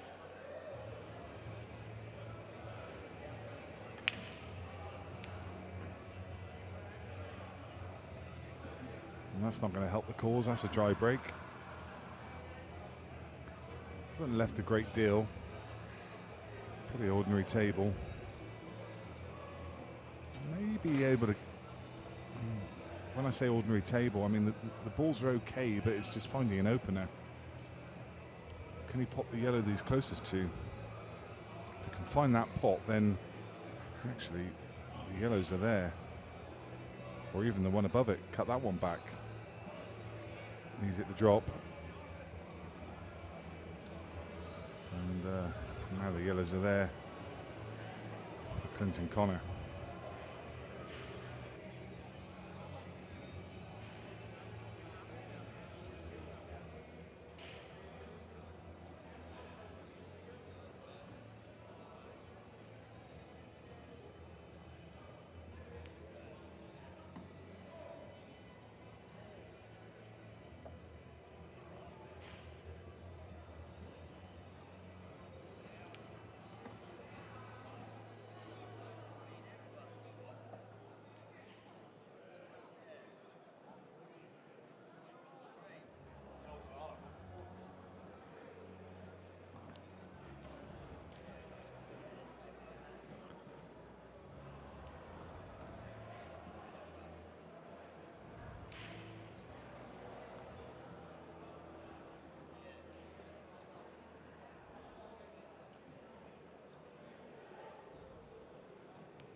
Paul and George are chowing down on a hot dog over here. Looks like a scene from Bachelor Party.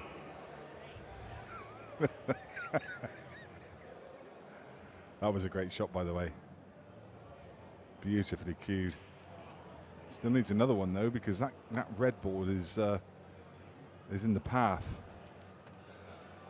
And it was in the path. Is he going to get lucky? Oh, any kind of thicker flick on that 8 ball, he would have left a shot. But as it is, he's left a double.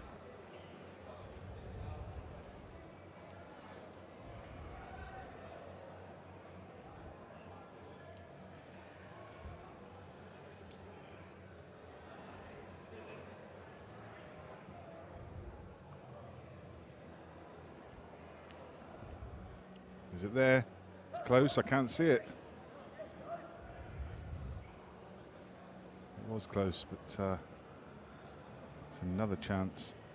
And now a chance to go 4 frames up and just 4 frames from the win. And they won't be trying anything risky here, just maneuvering balls into better positions. They've got all the time in the world.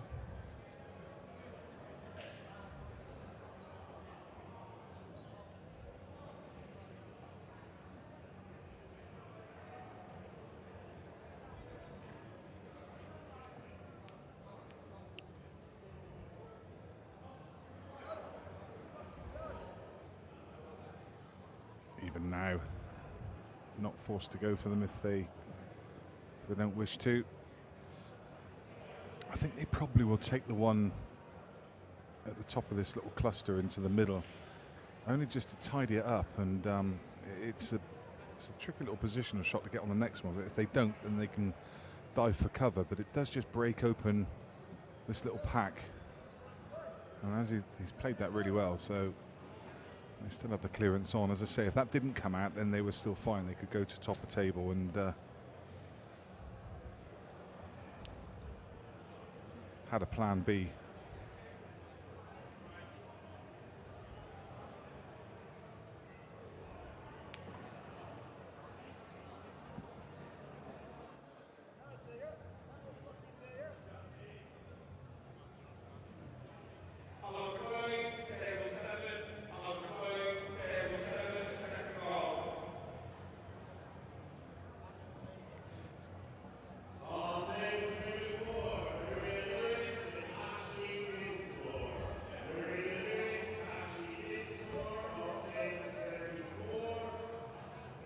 Got to still give every shot respect here.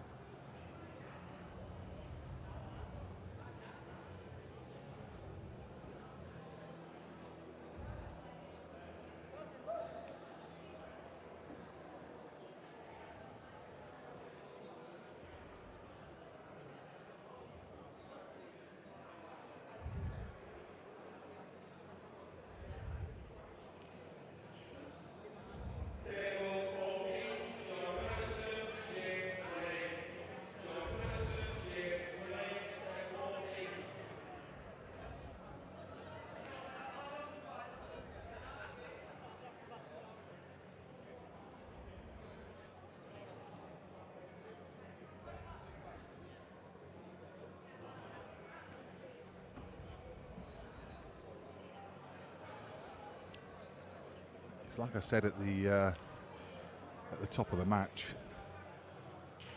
You'd make Clint and Connor a favourite on paper if you were pricing up the game, but Scotch really is a leveller.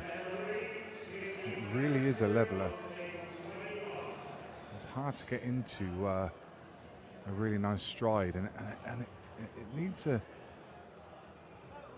different skill set. It's more about just finding 2 players who've got really good chemistry. And Namir and Josh have been partners for many, many games.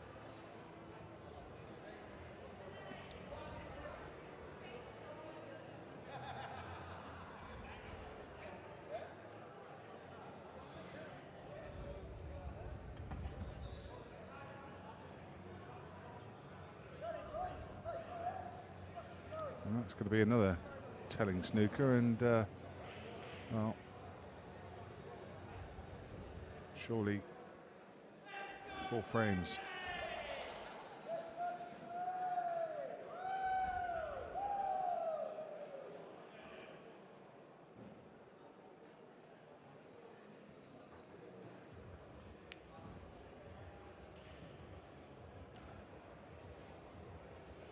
That's okay. It's more about getting it off the cushion. If he potted it, it was fine. If he didn't, as long as it went open, he was fine.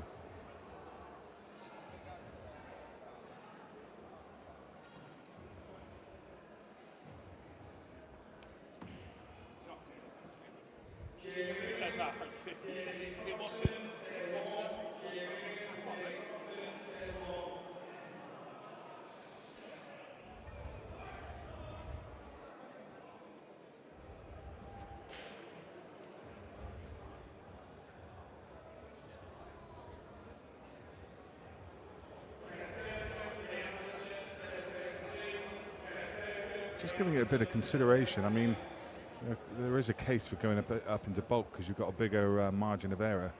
Because this one is easy to. He's played at a lovely pace. I was going to say it's easy to get wrong because the area you're playing into, because you're coming across the line of the ball and through the line, through the path. You know, you're not coming towards the ball, if you know what I mean, you're coming across it. So actually the margin of error is really small because, you know, you've only got to under-hit that or over-hit it by 6 inches, and then suddenly you've got, you know, a tricky position shot to get onto the 8 ball. But he played that really nicely, landed just off straight, and he's a classy player. He really is a classy player. He seems to play really well under pressure and just strokes the ball in.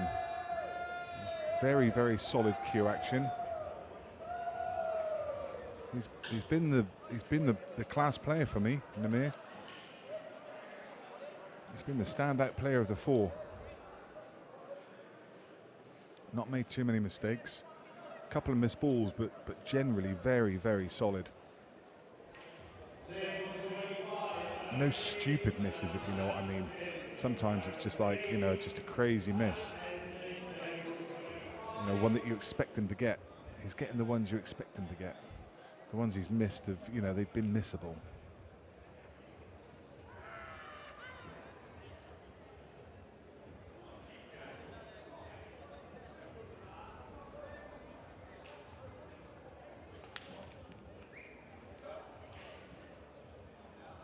Needs to make a ball.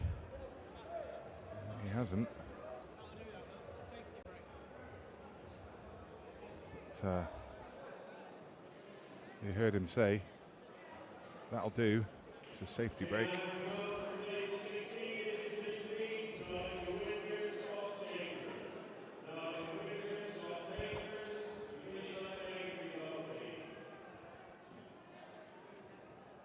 And Namir having to conjure up an opener.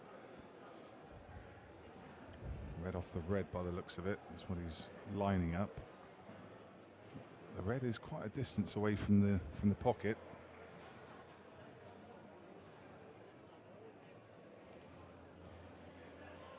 Yeah, that's when the red's that far away, it's very tricky to find the sweet spot. Really missable.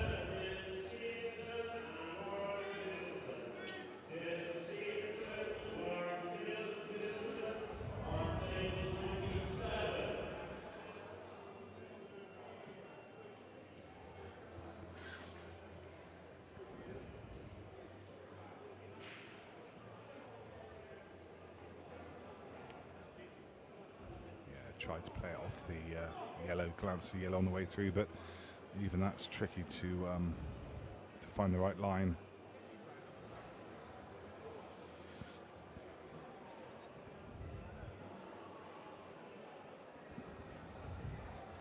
They ideally love to be yellows here, but there is an opener. He's got a thin one to middle. But, reds aren't too bad.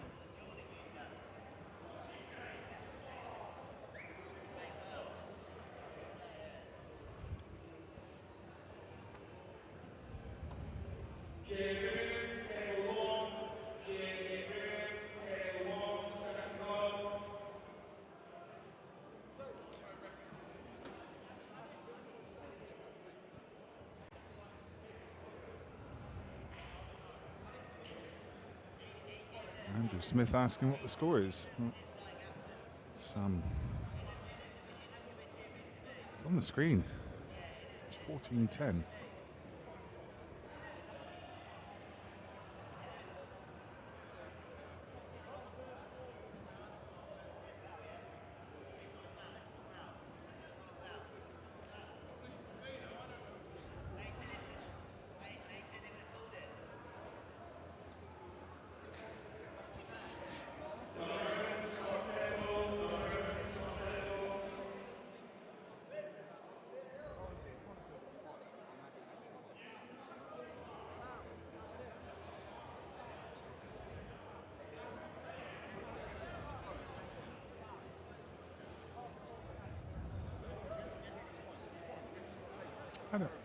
Not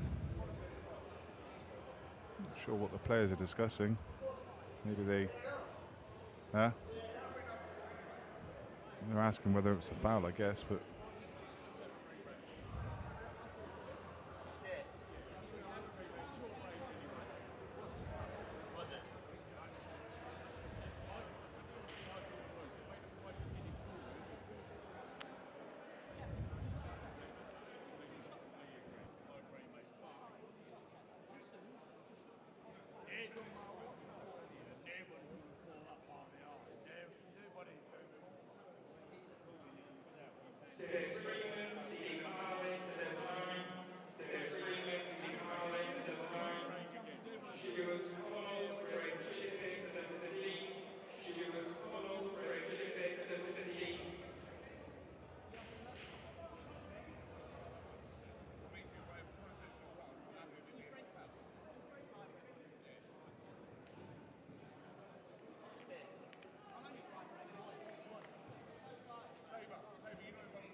well, they came and asked us to play it back, so we did.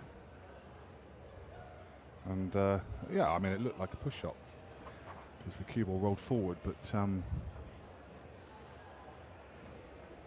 they've decided on a re-rack because I guess that's a fair reflection. They don't want to argue about it, so they've just decided it's.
So the culmination of all of that was, we think it might have been a foul, but rather than have any argument about it, the players decided that they were going to re-rack and start again. I think that's probably a fair way forward. Yeah, keeps it friendly.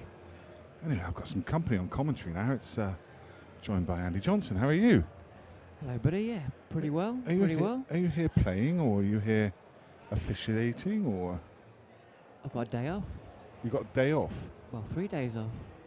No streaming, no running competitions.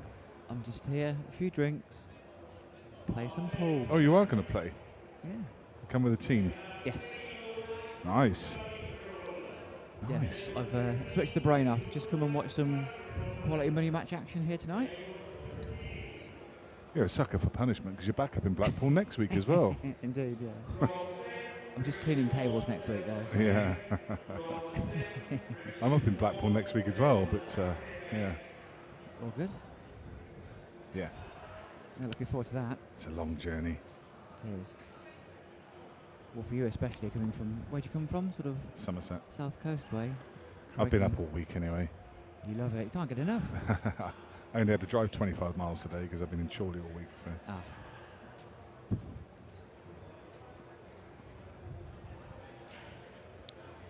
So what have we got here? Namir and Josh looks to have done pretty well so far. Yeah, yeah, very good. I mean, a three start, so they've extended that. Probably I mean, it's a fair reflection of the game. They've been the more solid partnership. Mm. I think I have seen them playing a few doubles matches before. Yeah. So obviously Clint's a great player. Yeah. But I suspect Namir and Josh probably play the more doubles money matches. Yeah. I mentioned it on comms earlier that there's an art to Scotch doubles. It's a leveler, and it's more about the dynamic between the two players than it is. Very much so. Two not average players, but two lesser players could beat two top players. You know, you could put Tom Cousins and Clint together, and you know they could be beaten by a really solid but very a pairing with a really good dynamic. If there have been any mistakes, and I'm not going to call him a weak link by any stretch of the imagination, but more mistakes have come from Josh. Namir's been the standout player of the four, really. But as a pairing, I think Josh has probably made one or two more mistakes. Right.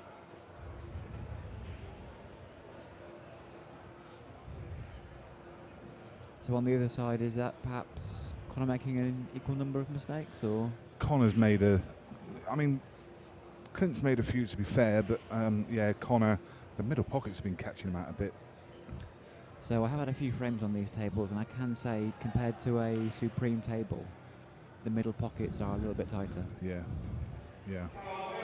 Unforgiving, aren't they? Anything towards the knuckle, and it's just not taking it. Yes. If you play down the line at a medium pace, the pocket sucks them in. Yeah. No problem at all.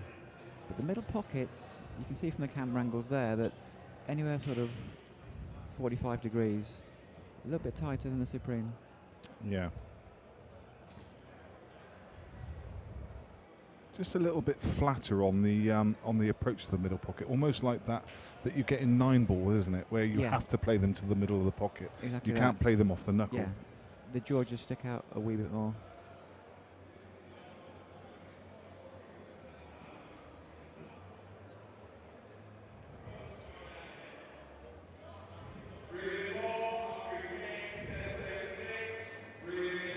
Just wondering if Namir's going to pull the trigger here. He's not tended to push the boat out when he hasn't had to. But there we go. You could definitely see it. There we go. I think it was the time to have a go. I'll take that. Yeah, he'll definitely take that. These have come out. Just needs to drop this into the middle and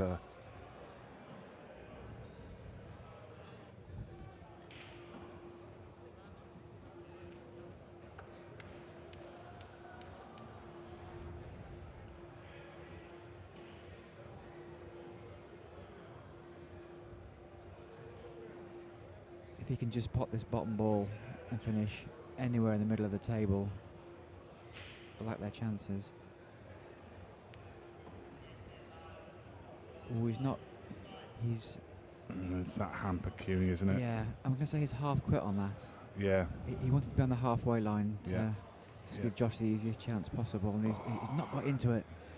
It's smelly now, isn't it? You'd almost make a case for taking the one to the left and swinging it round. Oh. But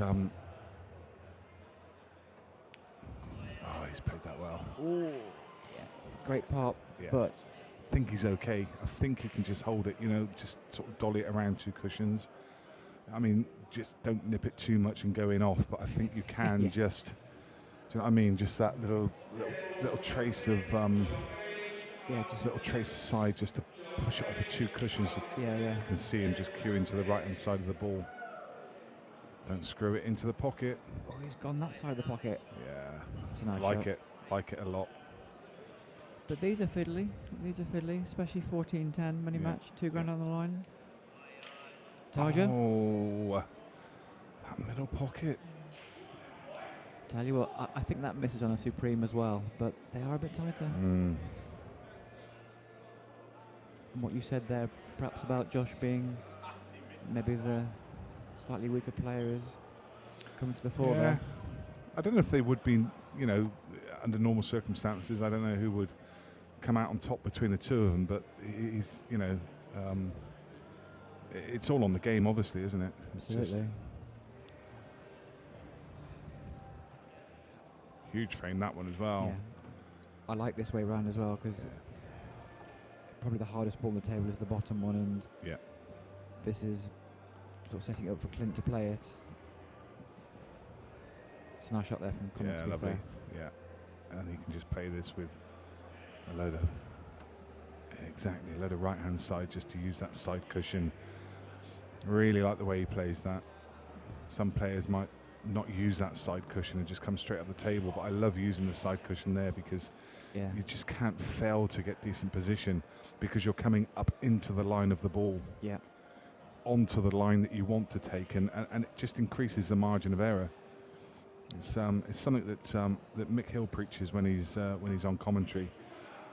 Use the cushions and come into the line of the into the line that you're looking for, because you've got so much of more of a margin of error. So instead of coming across a line, a funnel. Yeah, exactly. Play down the funnel, not across the funnel. Yes, yeah. Great way of describing it. That's not what the doctor ordered. Is it selfish to say I'm glad they won that frame? Because at 15-10, I'm almost packing my suitcase. 14-11, game on. Yeah, still got some mileage.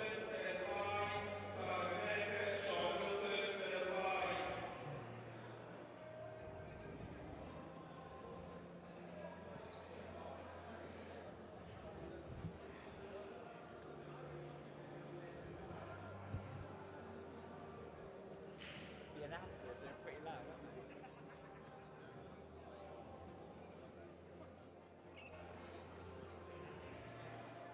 Getting the full atmosphere of the Golden 8 Ball event here today.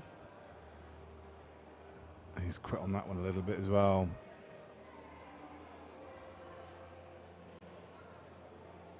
Finished way lower than. I mean, if he was playing the double there, it was way low. If he was just trying to get the cue ball touching another ball or something just to make it difficult, then he's failed on that as well. So.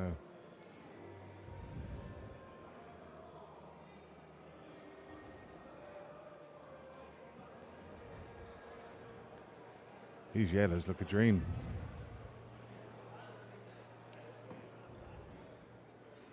I guess the toughest of the lot is the one on the right cushion. I haven't seen too many players want to play doubles on this table because those pockets are tight, so they're tending not to.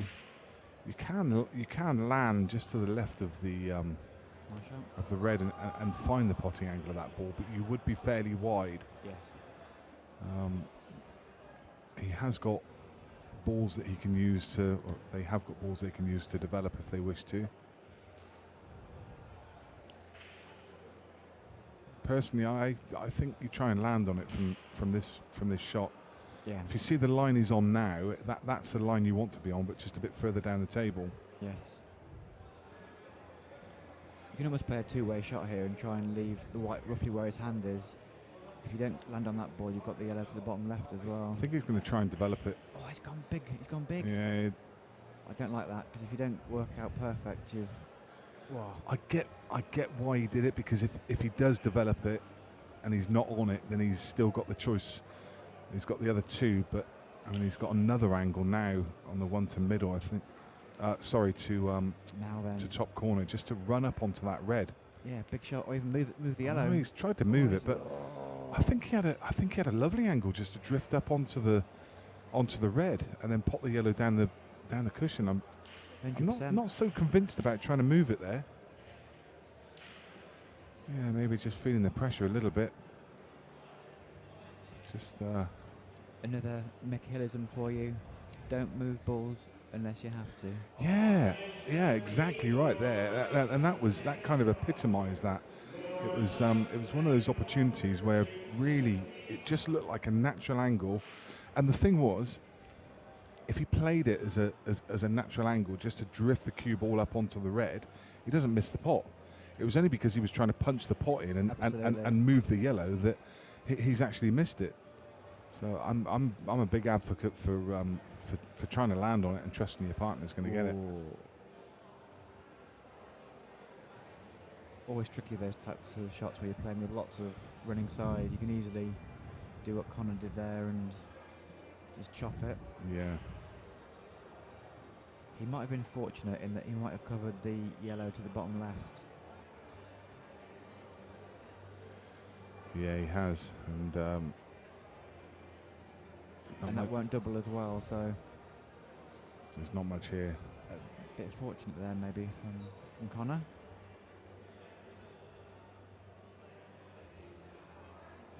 Maybe just drop this in. Oh, that's a great effort.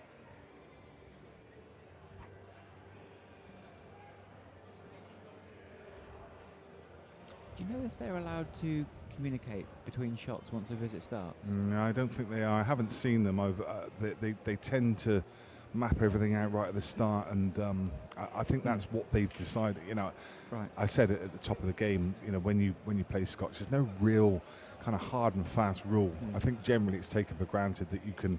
Certainly the leagues I've played in, you can talk at the start, but then not once you're in your visit, so you can't. That's in our local league in Reading. The rule is exactly that. You can only talk before the visit starts. Yeah, apart from on the break. And as soon as someone touches the table, exactly that. You can't. But I have, you know, there are hybrids of that where I've seen competitions where they can pretty much talk in between shots. So I think they probably do in. I think that's fine. Are they doing that in the World Cup of Pool at the moment in 9-ball? I think they can. Yeah. Where it works is where you've got a shot clock, because when you've got a shot clock, it takes out the problem with it. And the problem with it is having a 5-minute coffee break every single shot. Yeah. And if you've got like a shot clock, then it takes that away. Yeah. But I've played in competitions where you've been able to talk between shots, and it's a nightmare. Especially when you've got one player that's better than the other player. Yeah. It's almost like you've got the weaker player being told. Relying on him all the time. Yeah.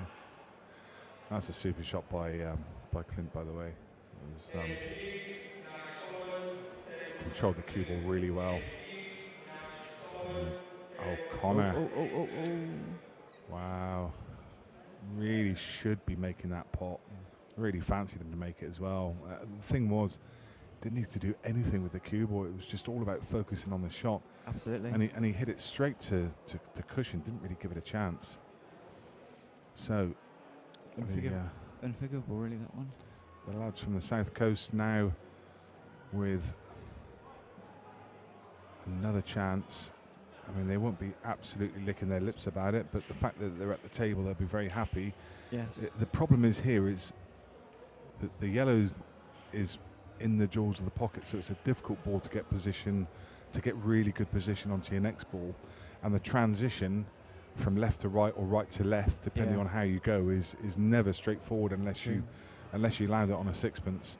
I mean, in the ideal world, you probably want to be on the bulk line about quarter of the way across from the right hand side cushion. You could play it into middle and just stun across. But trying to find that spot is, oh, that's not it. The shot I put is easy with hindsight, but the shot I liked then was perhaps just to play the white cushion first. Yeah. And just pot it and drift the white across to the right hand side. Yeah. Nice camera angle to see this one. And hit this well to get across the table. Yeah, that was always the problem, not being able to get far enough across the table. But the black is going to have to go in the bottom left hand pocket, so if he can make the pot, he should be on the black. Big shot though. Bit of score pressure as well, having lost that last frame.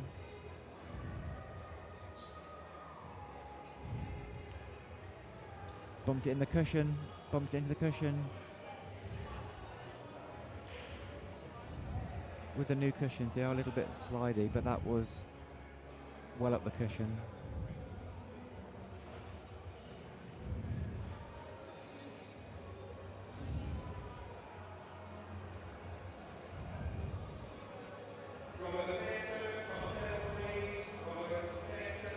Well, I think we'd give them the two on the right hand side. It's just about how you get on the one to the left of the black. Perhaps you play it into the left middle. Perhaps you play it into the right top. Clint's doing him no favours there. I think this is fine. I think it's it probably looks. I think he can just. Does the red go past the yellow? Oh no, it doesn't. Angle there. Yeah, actually, you're right. Looks tight. I thought he could get through the gap, but it can be a little bit deceiving on the camera sometimes. Yeah. Looks like he's playing the plant. Well, he's got it, but it was always cue ball was always travelling away.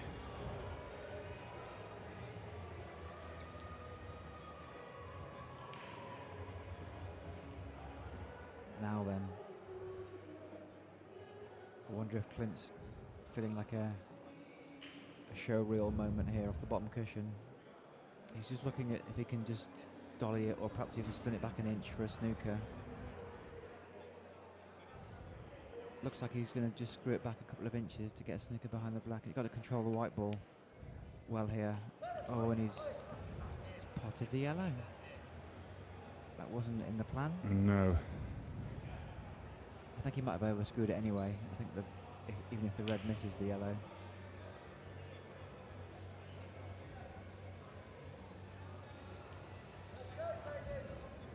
In it goes. I want to say big frame, but to be honest, every frame's a big frame now. Yeah, they've been big frames really from the very start.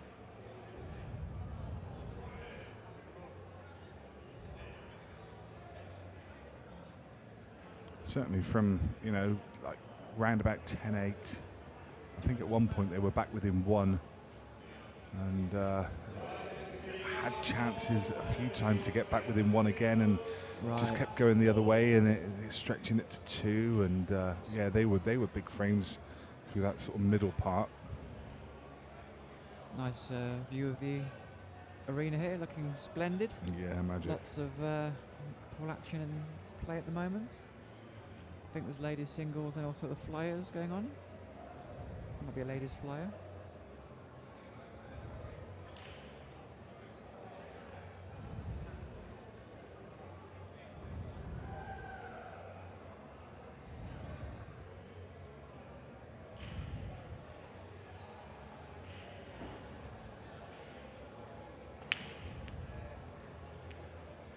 Oh, he's not connected well with those at all.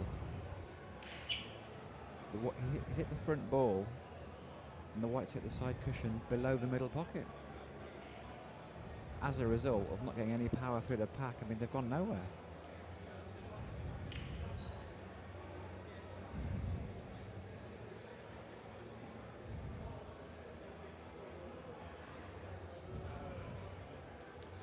Wonder if we'll see Connor covering the red pocket here.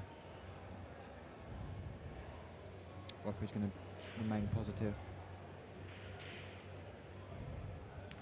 No, they've played positive.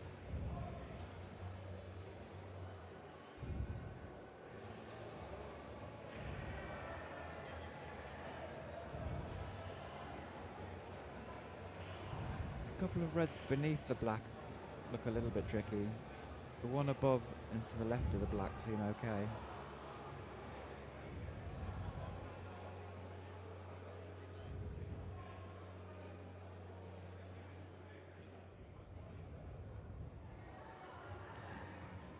I think he was deliberately putting that over the pocket, judging by where the white finished. I think so, yeah, but are they not just going to do similar on the upper? I know. He might be able to pot all the yellows to the bottom left. Yeah, yeah. But at least there's a plant with the two beneath the black. Yeah. Or you can. The plant's just a bit set towards the sort of top side, which means that you're probably going to lose the first yellow into the pack. That would be my only concern. It's a good shout. Can you leave the white somewhere by the right middle pocket and play the one directly beneath the black, perhaps? Oh, he's going up top first. Didn't like that at all. Not sure about that one. Didn't like that at all. No. I think you could have rolled the one in beneath the. Yeah, that's exactly the one. Bottom left. The one closest to this bottom cushion. Roll that one in and then get up the table. And I mean, why push the boat out and take that long pot when you could have got closer to your work? Yeah, I'm not sure what he saw. He saw something and a little rush of blood, perhaps. I say he probably has just. It's fair to say he's been the more rash of the two players. Yes. So assuming Connor's left this plant for Clint. Clint with a little shake of his head there as he walks around the table. A bit of a grimace. I guess that must have been his plan, was it? Just to. He's taking away their insurance policy here. Yeah. I guess it was unnecessary to take the plant. You can just. Yeah. There's no need. Is he going to play the plant after this shot, I wonder? I think he has to, doesn't he? He's, but again, it's not dead set. No, I think you do because you don't want to leave it till last. Yeah, yeah. Well, trouble with this. He's left it till last. I don't think. I mean, Clint wouldn't have left this till last. I certainly wouldn't. No. Because again, you take away the one ball that is your insurance policy, which is, and now, so if in any way, now this is tricky because the cue ball's going away from your work. So the red's going to go one way, the cue ball's going to go the other. He needed to be dead straight just to be able to punch this in and pull the cue ball back. Now this is, look at it, I mean, it's horrible, absolutely horrible. And this was the danger, exactly what we said, of leaving this until last. You got the ball above the black. If you've got the ball above, it's a simple clearance because I tell you what, he's either played that very well or got very lucky. We'll give him the benefit of the doubt. Yeah, but this is still really skinny. Really skinny. Not much to do with the cue ball because it will come back through the gap. Yeah. But he still needs to hold it. Can you generate the pace without losing the white ball? He's overcut it. Overcut it. And I'm not convinced the black passes into the bottom right. Well, it doesn't pass into the bottom right, so wouldn't necessarily have been on anything anyway.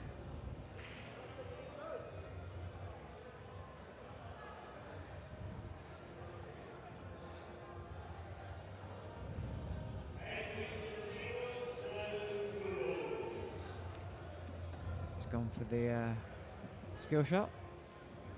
Yeah, a little wry look, but it's okay. Yeah. I think the yellow goes to the top pocket. If it does, it's a good chance. Great camera angle. Yeah. Looks like it flies in. Yeah. Just got to roll this through. Yeah.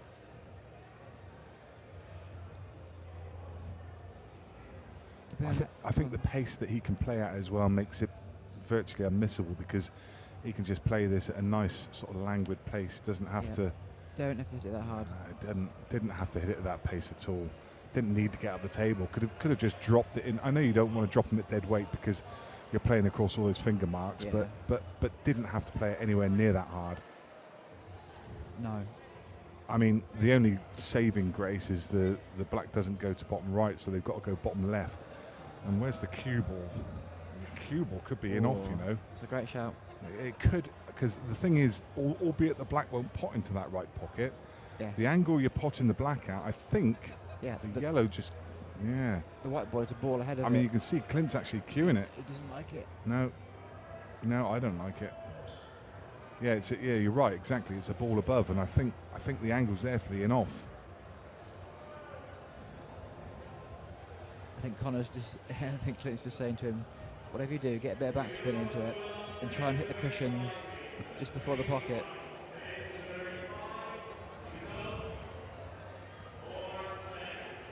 Whose Yeah, shot it is. yeah, he's saying dig down into it, Yeah. and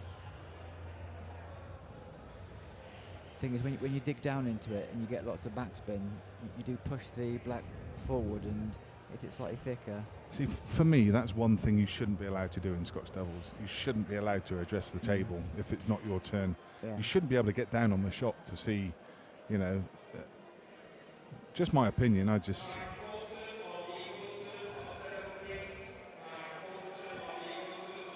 No.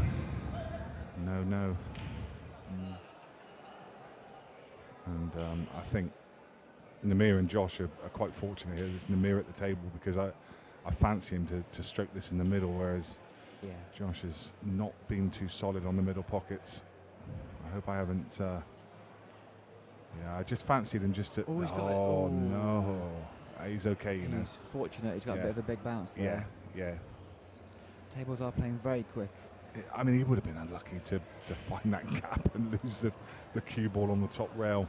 True. I mean, this is the cue ball's going to be running much more than they want it to, but Yeah. I think you know you just play to leave the park the cue ball somewhere in the. No. Wow. Whoa. I can't believe that's gone in. As it happens, he's left it plumb. He's used all the pocket. Yeah. Crikey. I mean, Namir can drop this in and run the cue ball and off the bottom cushion and just come up around about the blue spot just below and probably have a choice of two. Well, that's fine. I mean, I say it's fine. It's one of those you can miss under pressure. True. You can miss this under pressure. I mean, they've got a 4-frame lead. They shouldn't have that much pressure, but every frame is still huge. Yes. This is one of those you can stroke in though, because you can play it at a nice pace. Just screw the cue ball back. Just left a bit. I mean, Big angle again, hasn't he? yeah. This could have been so much easier. True. I mean, my mindset would be, would you take this shot at the start of the frame? And the answer is almost definitely yes. Yeah, yeah. Not saying you'll pot it all the time, but that's He's a great classy. pot. He really is. He just does things right when he needs to.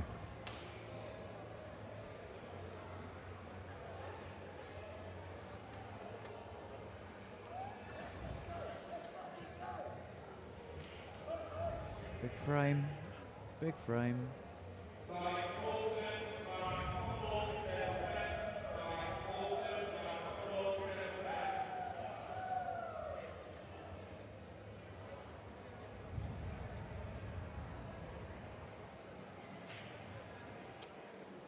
Yeah, so a few questions that I missed as we've been chatting. Someone asked where the game's being played. This is at Golden 8 Ball, so we're at Norbert Castle in on the north side of Blackpool. Sunny Blackpool today. Yeah, it is sunny Blackpool. And someone said it must be too hot for pool, but actually we're in a lovely air-conditioned building. It's nice and cool. It is nice. It really is. And the tables are Sam Atlantic. Sam Atlantic. Yeah. I think one of the better looking tables. I think they really do look. Yeah, that's nice. They do look good. I'm not sure what they like to play on. I think I have played at Bapto once a lot of years ago, and I can't really remember what they were like to play on. It's got the Hainsworth match cloth on it, so it's fairly standard cloth. Yeah, so the cloths are either new or nearly new. And I give you my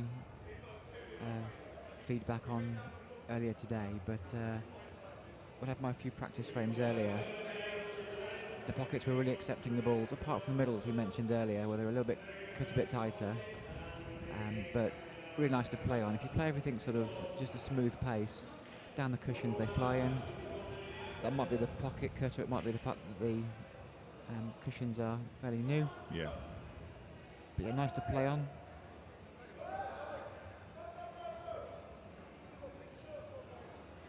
Josh came up 6-8 inches short of pace. Namir's still going to try for the cutback. Oh, that's a lovely shot. That's nice. How's this come out? Needs a bounce on the yellow. Oh, hasn't got it. Got a tricky little cut to middle. I mean, he's still got a shot. That's the good news, but it's not a great shot. And middle pockets haven't been kind to him. And you've got these two yellows that have come together at the bottom of the table as well. I think. Yeah. I was just looking there. I think if you get near that right middle pocket, the bottom one probably pots.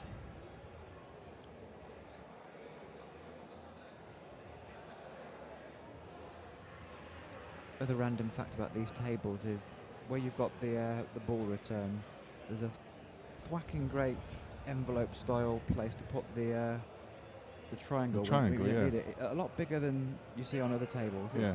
It's about 2 triangle widths big and about 1.5 high. It's massive. Yeah. And there's like carpet felt in the ball return. You don't get that annoying thing of the balls clacking against a piece of wood. Yeah, that's nice.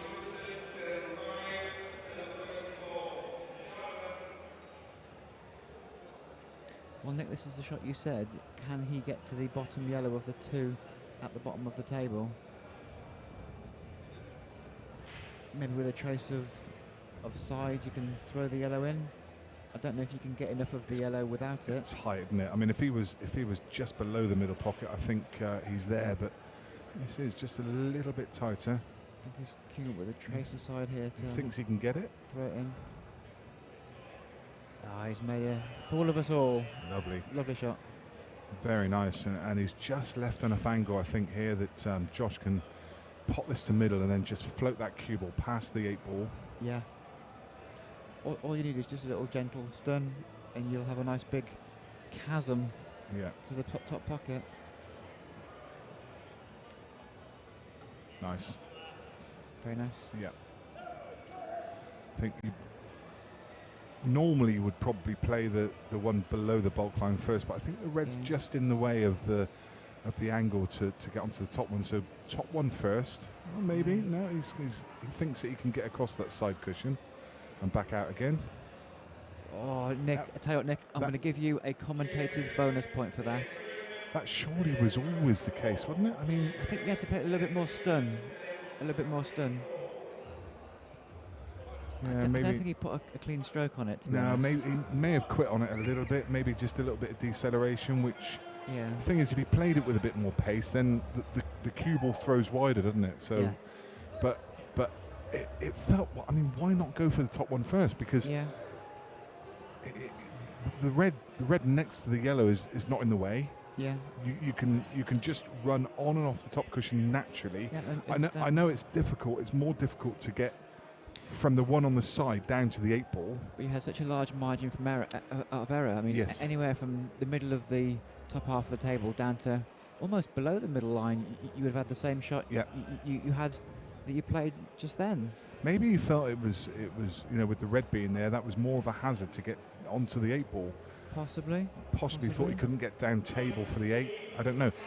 The thing for me, he didn't take very long about considering the shot. Yeah. So it looked like his mind was already made up, and he didn't actually consider the options. Maybe I don't know. Look, I mean, those guys are at the table, so they can see the angles much better. It's than gone us. now. Yeah. All we can say is it wasn't a great shot, but there we go. So 16-11. Connor and Clint will be glad of that. But thanks for the bonus point, by the way. I mean, that puts, no worries, mate. that puts my grand total on 1 point for the day. Commentator bonus points. Yeah, quite pleased about that. Well done. I'll come back for the tally at the end of the weekend. Yeah, it might be on 2 by Sunday.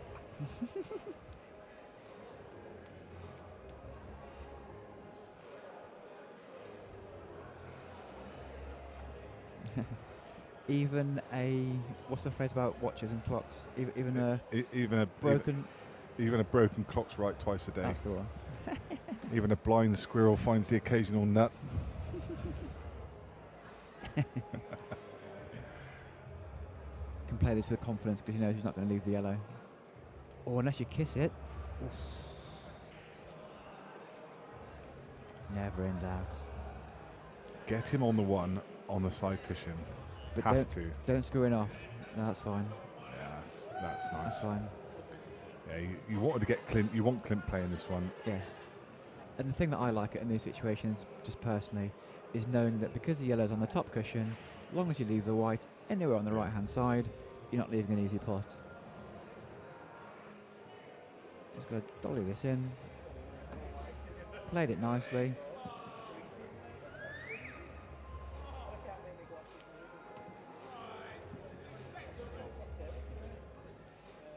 Just tidying up. Nicely done. Big chance there for the South Coast boys. Could have been 17-11. Well, we've just been joined by Phil Corns, who's just come over, proudly showing off his freshly hatched eggy head that he's got on, and it looks like a proper egg, like a boiled egg, of all kinds of proportions. He's just had his head shaved for charity. Fair play. He's raised 500 quid. Fair play. He's just had it done on the top table. Fair play to him. Good work. Yeah. I think was that? I think someone's house had some fire damage, and they. Yeah. I don't know if it was his house or someone else's house. No, but, someone else, but that's what they're raising money for. Yeah. Fair play. Or not crunch those balls as well, but one's gone in. Didn't see how many balls went up the table there. It wasn't many. Virtually every ball in the bottom half of the table.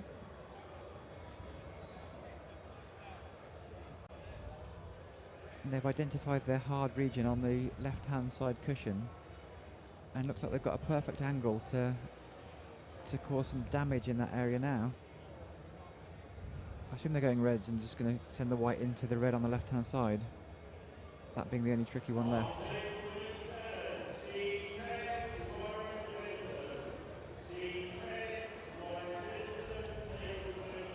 It's not brilliant.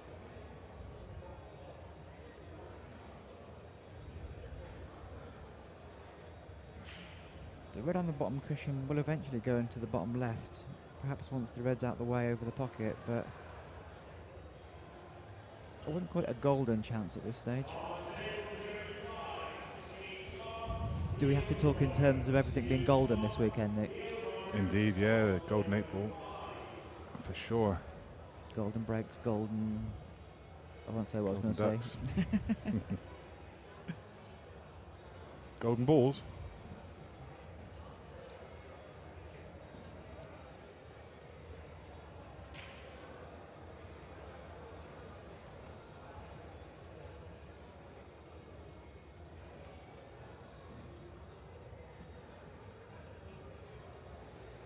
Looks a little bit tight. If you can get through the gap to the one on the far right-hand side.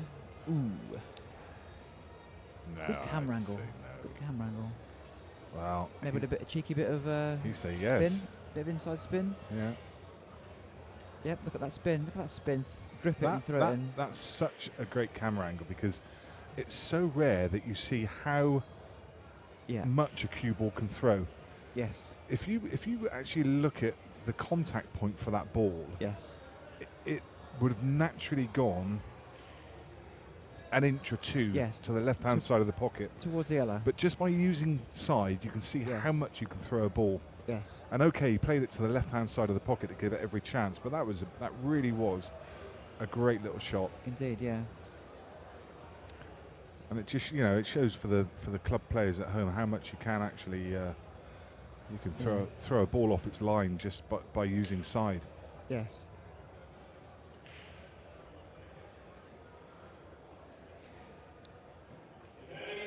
The way it was explained to me was, but when I was sort of learning that sort of shot, was we don't live in a perfect world where ball touches are instantaneous. There's a slight fraction of a second where the two balls are in contact, and what's happening is when the ball's spinning, it actually rolls around the edge of the ball, and you actually hit a slightly different contact point and throws it to the side that the contact point changes to, if that makes sense. Yeah. Just a bit of an error there from Amir. He's just overhit that one. Well, it's betwixt and between, isn't it? It's too. Again, can he? No, I don't. I was about to say, can he play the one over the corner pocket with I can, but a bit of run inside? But it doesn't get you anywhere, does it? how do you get position on the next one from that? It looked as though he was gesturing with his cue along the bottom cushion. I don't know if that was because he was going to try and move the red, or if he can get on it to the same pocket by coming off the bottom cushion. I think he's going to try and move it. He's going to try and run into it. There we go, and that's a great shot. How's that come out? How's that come out? Tap of the table from me and Namir there. Very nice. What a shot. Look at this. That's a great effort. Brilliant. Wow.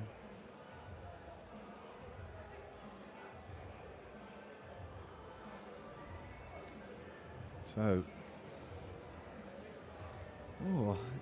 So what are you thinking here, Nick? Just a bit of a backspin shot with some side and get above the black of the side cushion? Yeah. For me, I mean,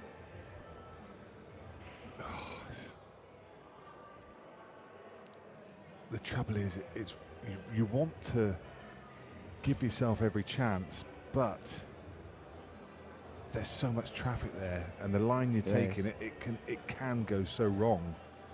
So do you just take your medicine and dink it, and then leave the red long? I mean, as long as you stay inside that yellow, you're either going to have it to middle or you're going to have it long. Yeah. So I think your target point's that yellow in the middle of the table, but just don't overrun it. Yes. Make sure you stay inside of it, and you'll have a sight of the red. You'll have some kind of shot. It looks like he's just lined up. Don't get cute. Don't get cute. The way he was lining up, Nick, I think he was trying to play into the black. Just rest on the black, maybe, or just if you just graze off the edge of the black. That can go wrong, though, can't it? Now he's just thinking about dollying it in. I don't know if you can dolly it in. Do you know, when you look at it from that camera angle, it's thinner than we originally thought. So maybe, like digging into it, you can't hold. You know, you can't generate the side because it's so close to the cushion. I think you can if you dig down into. There you go. I reckon he can just bring it out into the gap. He's gone twice across. Oh, he's. How's your luck? How is his no luck? Good. For a minute there, I thought that had stopped the white in its tracks and stopped it in time. Still pots though. What are you thinking in the top? Yeah. Oh. I mean, it's what an effort that would be. It's a tough shot, but you know, these are a bit easier when you're 4 ahead. He can give everything to the pot as well. Look at this. Oh, what a shot! What a pot! I tell you what, Josh has come with some shots this frame. Yeah.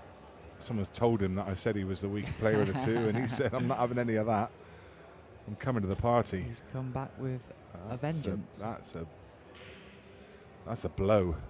Well, it will be a blow if they can finish it off, because this isn't a gimme by any stretch of the imagination. This is not a gimme. It has to be centre in the pocket, has to be the right pace, and it's pressure shot. Edge. Look at that. What a shot that is. How happy will he be to see that go in? Do you know what? That's them on the hill. Wow. 17 frames. They are on the hill. Need just one more. That was a big shot.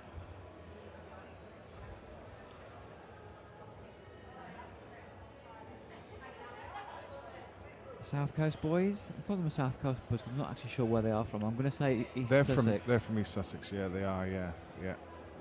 I mean, I called them South Coast. I mean, they are. I'm pretty sure they are. I can't remember exactly where they're from, but they're. Do they play out of? Is it Hastings or something? Carl Fitzsimmons Club in Eastbourne, maybe, or around that area. Yeah. Actually, that sounds familiar. Yeah, he's played. I mean, I'm saying Hastings. I don't even know if that's in East Sussex, so I'm talking absolute nonsense, really.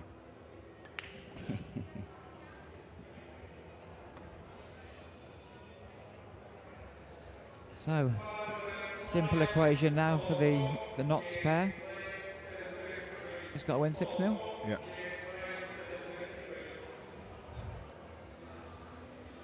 And not the best opener either.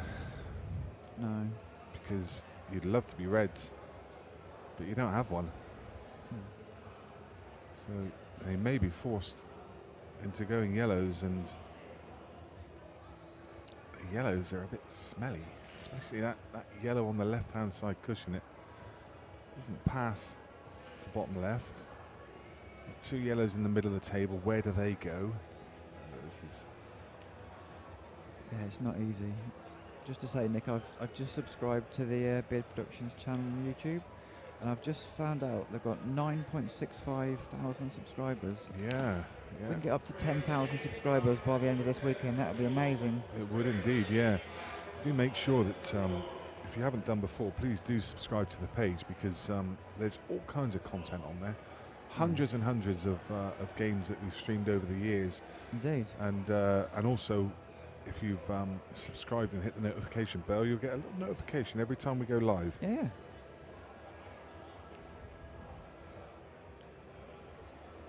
I'm not sure what Connor was doing there, because he's left this about as difficult as it could be for Clint.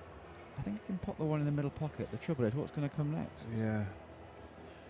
I mean, all he can do is pot it. He's going to have to drop it in and then leave Connor the cutback. Yes. And then what does that leave? I wonder if Clint can pot the yellow in the middle pocket and leave the white somewhere near the black and the red just beneath the black.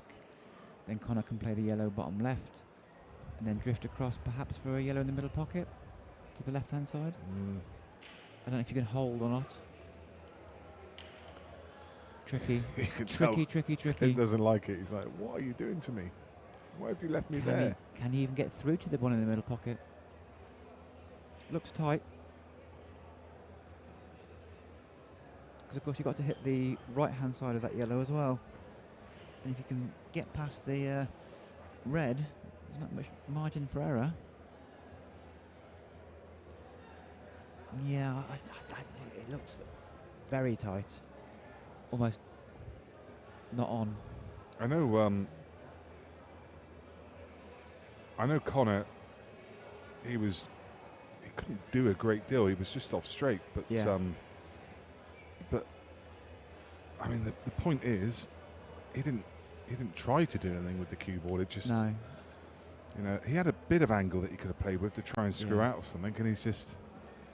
The trouble with Clint's got as well is he wants to be a bit further to the right hand side, which you can probably only do with a bit of backspin, and he's so close to that top cushion that can he do anything other than just drop it in? I don't know if he can. No. Unless he goes crazy and even then smashes it.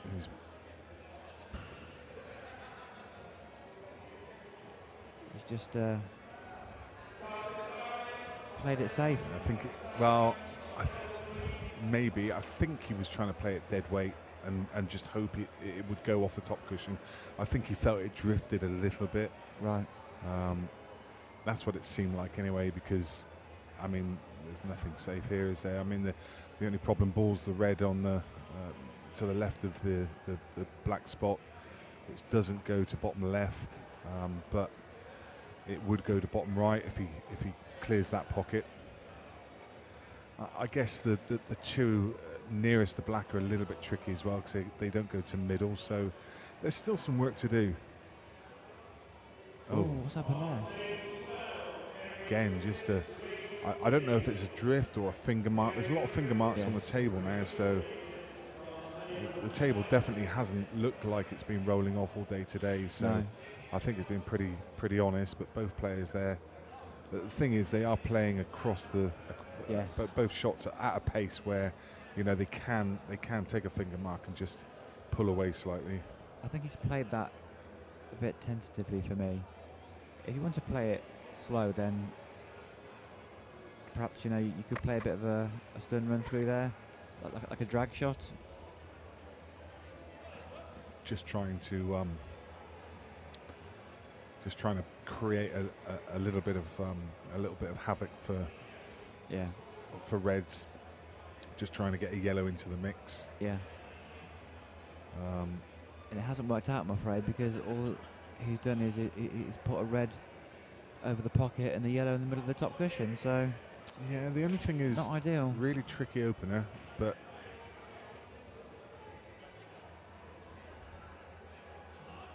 yellows definitely aren't out of this frame. The yellows are. I mean, you wouldn't say they've got an advantage, but there's not much in it. Now they're. Well, yeah, I like this. Move that red, and don't leave them anything. And now you put them under the cosh.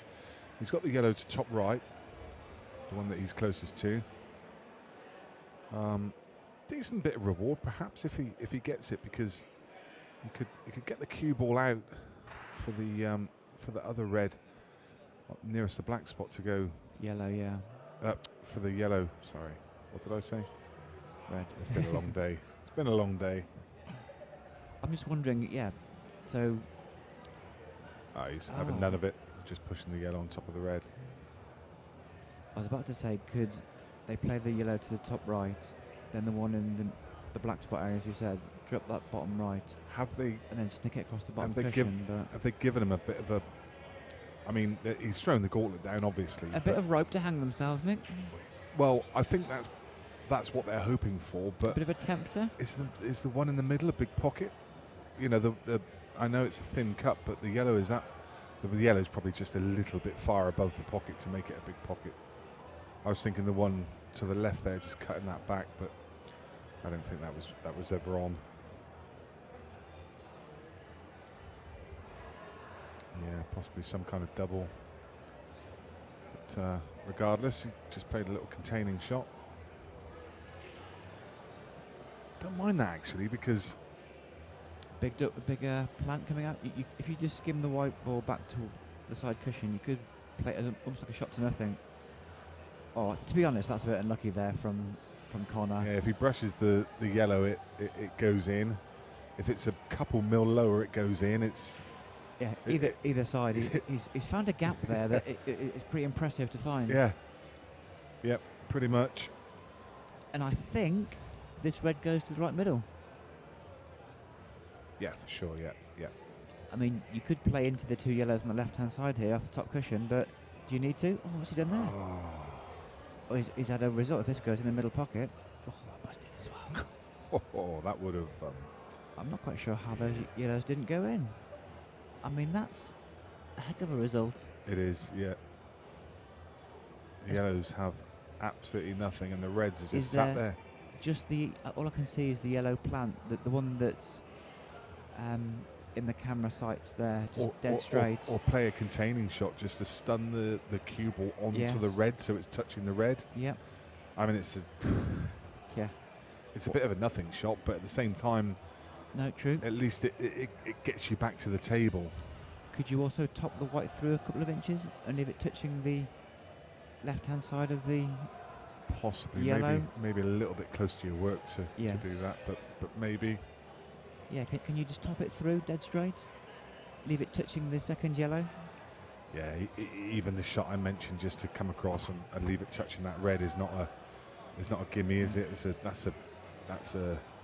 I quite like the plant. So yellow onto yellow on the side cushion. Yeah.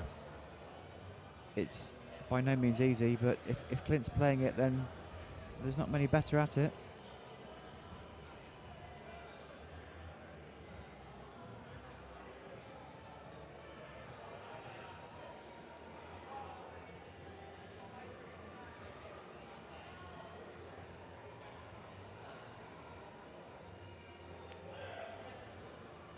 Beautiful. Lovely shot. Yeah, that is that's high quality. Connolly needs to be careful here. Just make sure. Oh, you've got to be careful there. Got to be careful there. Make sure of it. I don't know if it was a full pocket or not. I think it was at least 90% of a pocket. That's huge. That could be their last shot. Yeah, I mean, I'm looking for problems here, and I can't see too many. no, The one on the right-hand side, maybe. no, that's because they don't have to do anything. They can just drop it in, now, and you've got the one, Yeah. you've got the one to middle next. He's landed perfect on it, just to drop it down the cushion, dead weight. Is it a little bit awkward queuing over the red, Yeah. maybe? Is he right-handed or left-handed? I can't remember. He's a righty, I think, isn't he? But this is fine. He's not. He's a lefty. But he's a tall lad, is Josh.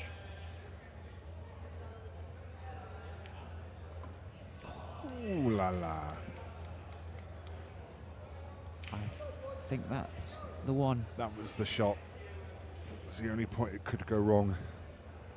So this one, it was a long road back for Connor and Clint, Yes. regardless. But just a few too many mistakes. Yes. Who's this large lady clearing her throat beside me? Yeah. She is about to belt out the the Dawn Chorus. Is that her name? Dawn Chorus. Good stuff. It's been good stuff. Yeah, great match. Solid combination, these two players. Must admit, I thought it'd be a bit closer than that. I expected a close game, but in the end, a fairly comfortable win. Really good stuff from Josh and Namir, and they take the spoils. It's always good to start the Golden 8 Ball weekend with a money match, and we normally try to, and that's a great game. So that's going to be the conclusion of the action for today. Thanks for joining me, Andy, and best of luck for the rest of the weekend on the table. Pleasure. Hope to see you again soon, Nick. We are back tomorrow morning with the action from the team event, and we'll be with you all day. I'm not exactly sure when we start. I know the action gets underway from 8:30. Whether we crawl out of our pits and get breakfast and get the action going by that time, I don't know. But we, if you've signed up to the page, subscribed, and click that notification bell, then you'll get a notification as soon as we go live in the morning. But for now, it's a very good night from us. It's been a pleasure to bring you the action today, and that bonus, that money match this evening as well. And we'll see you all tomorrow. Good night.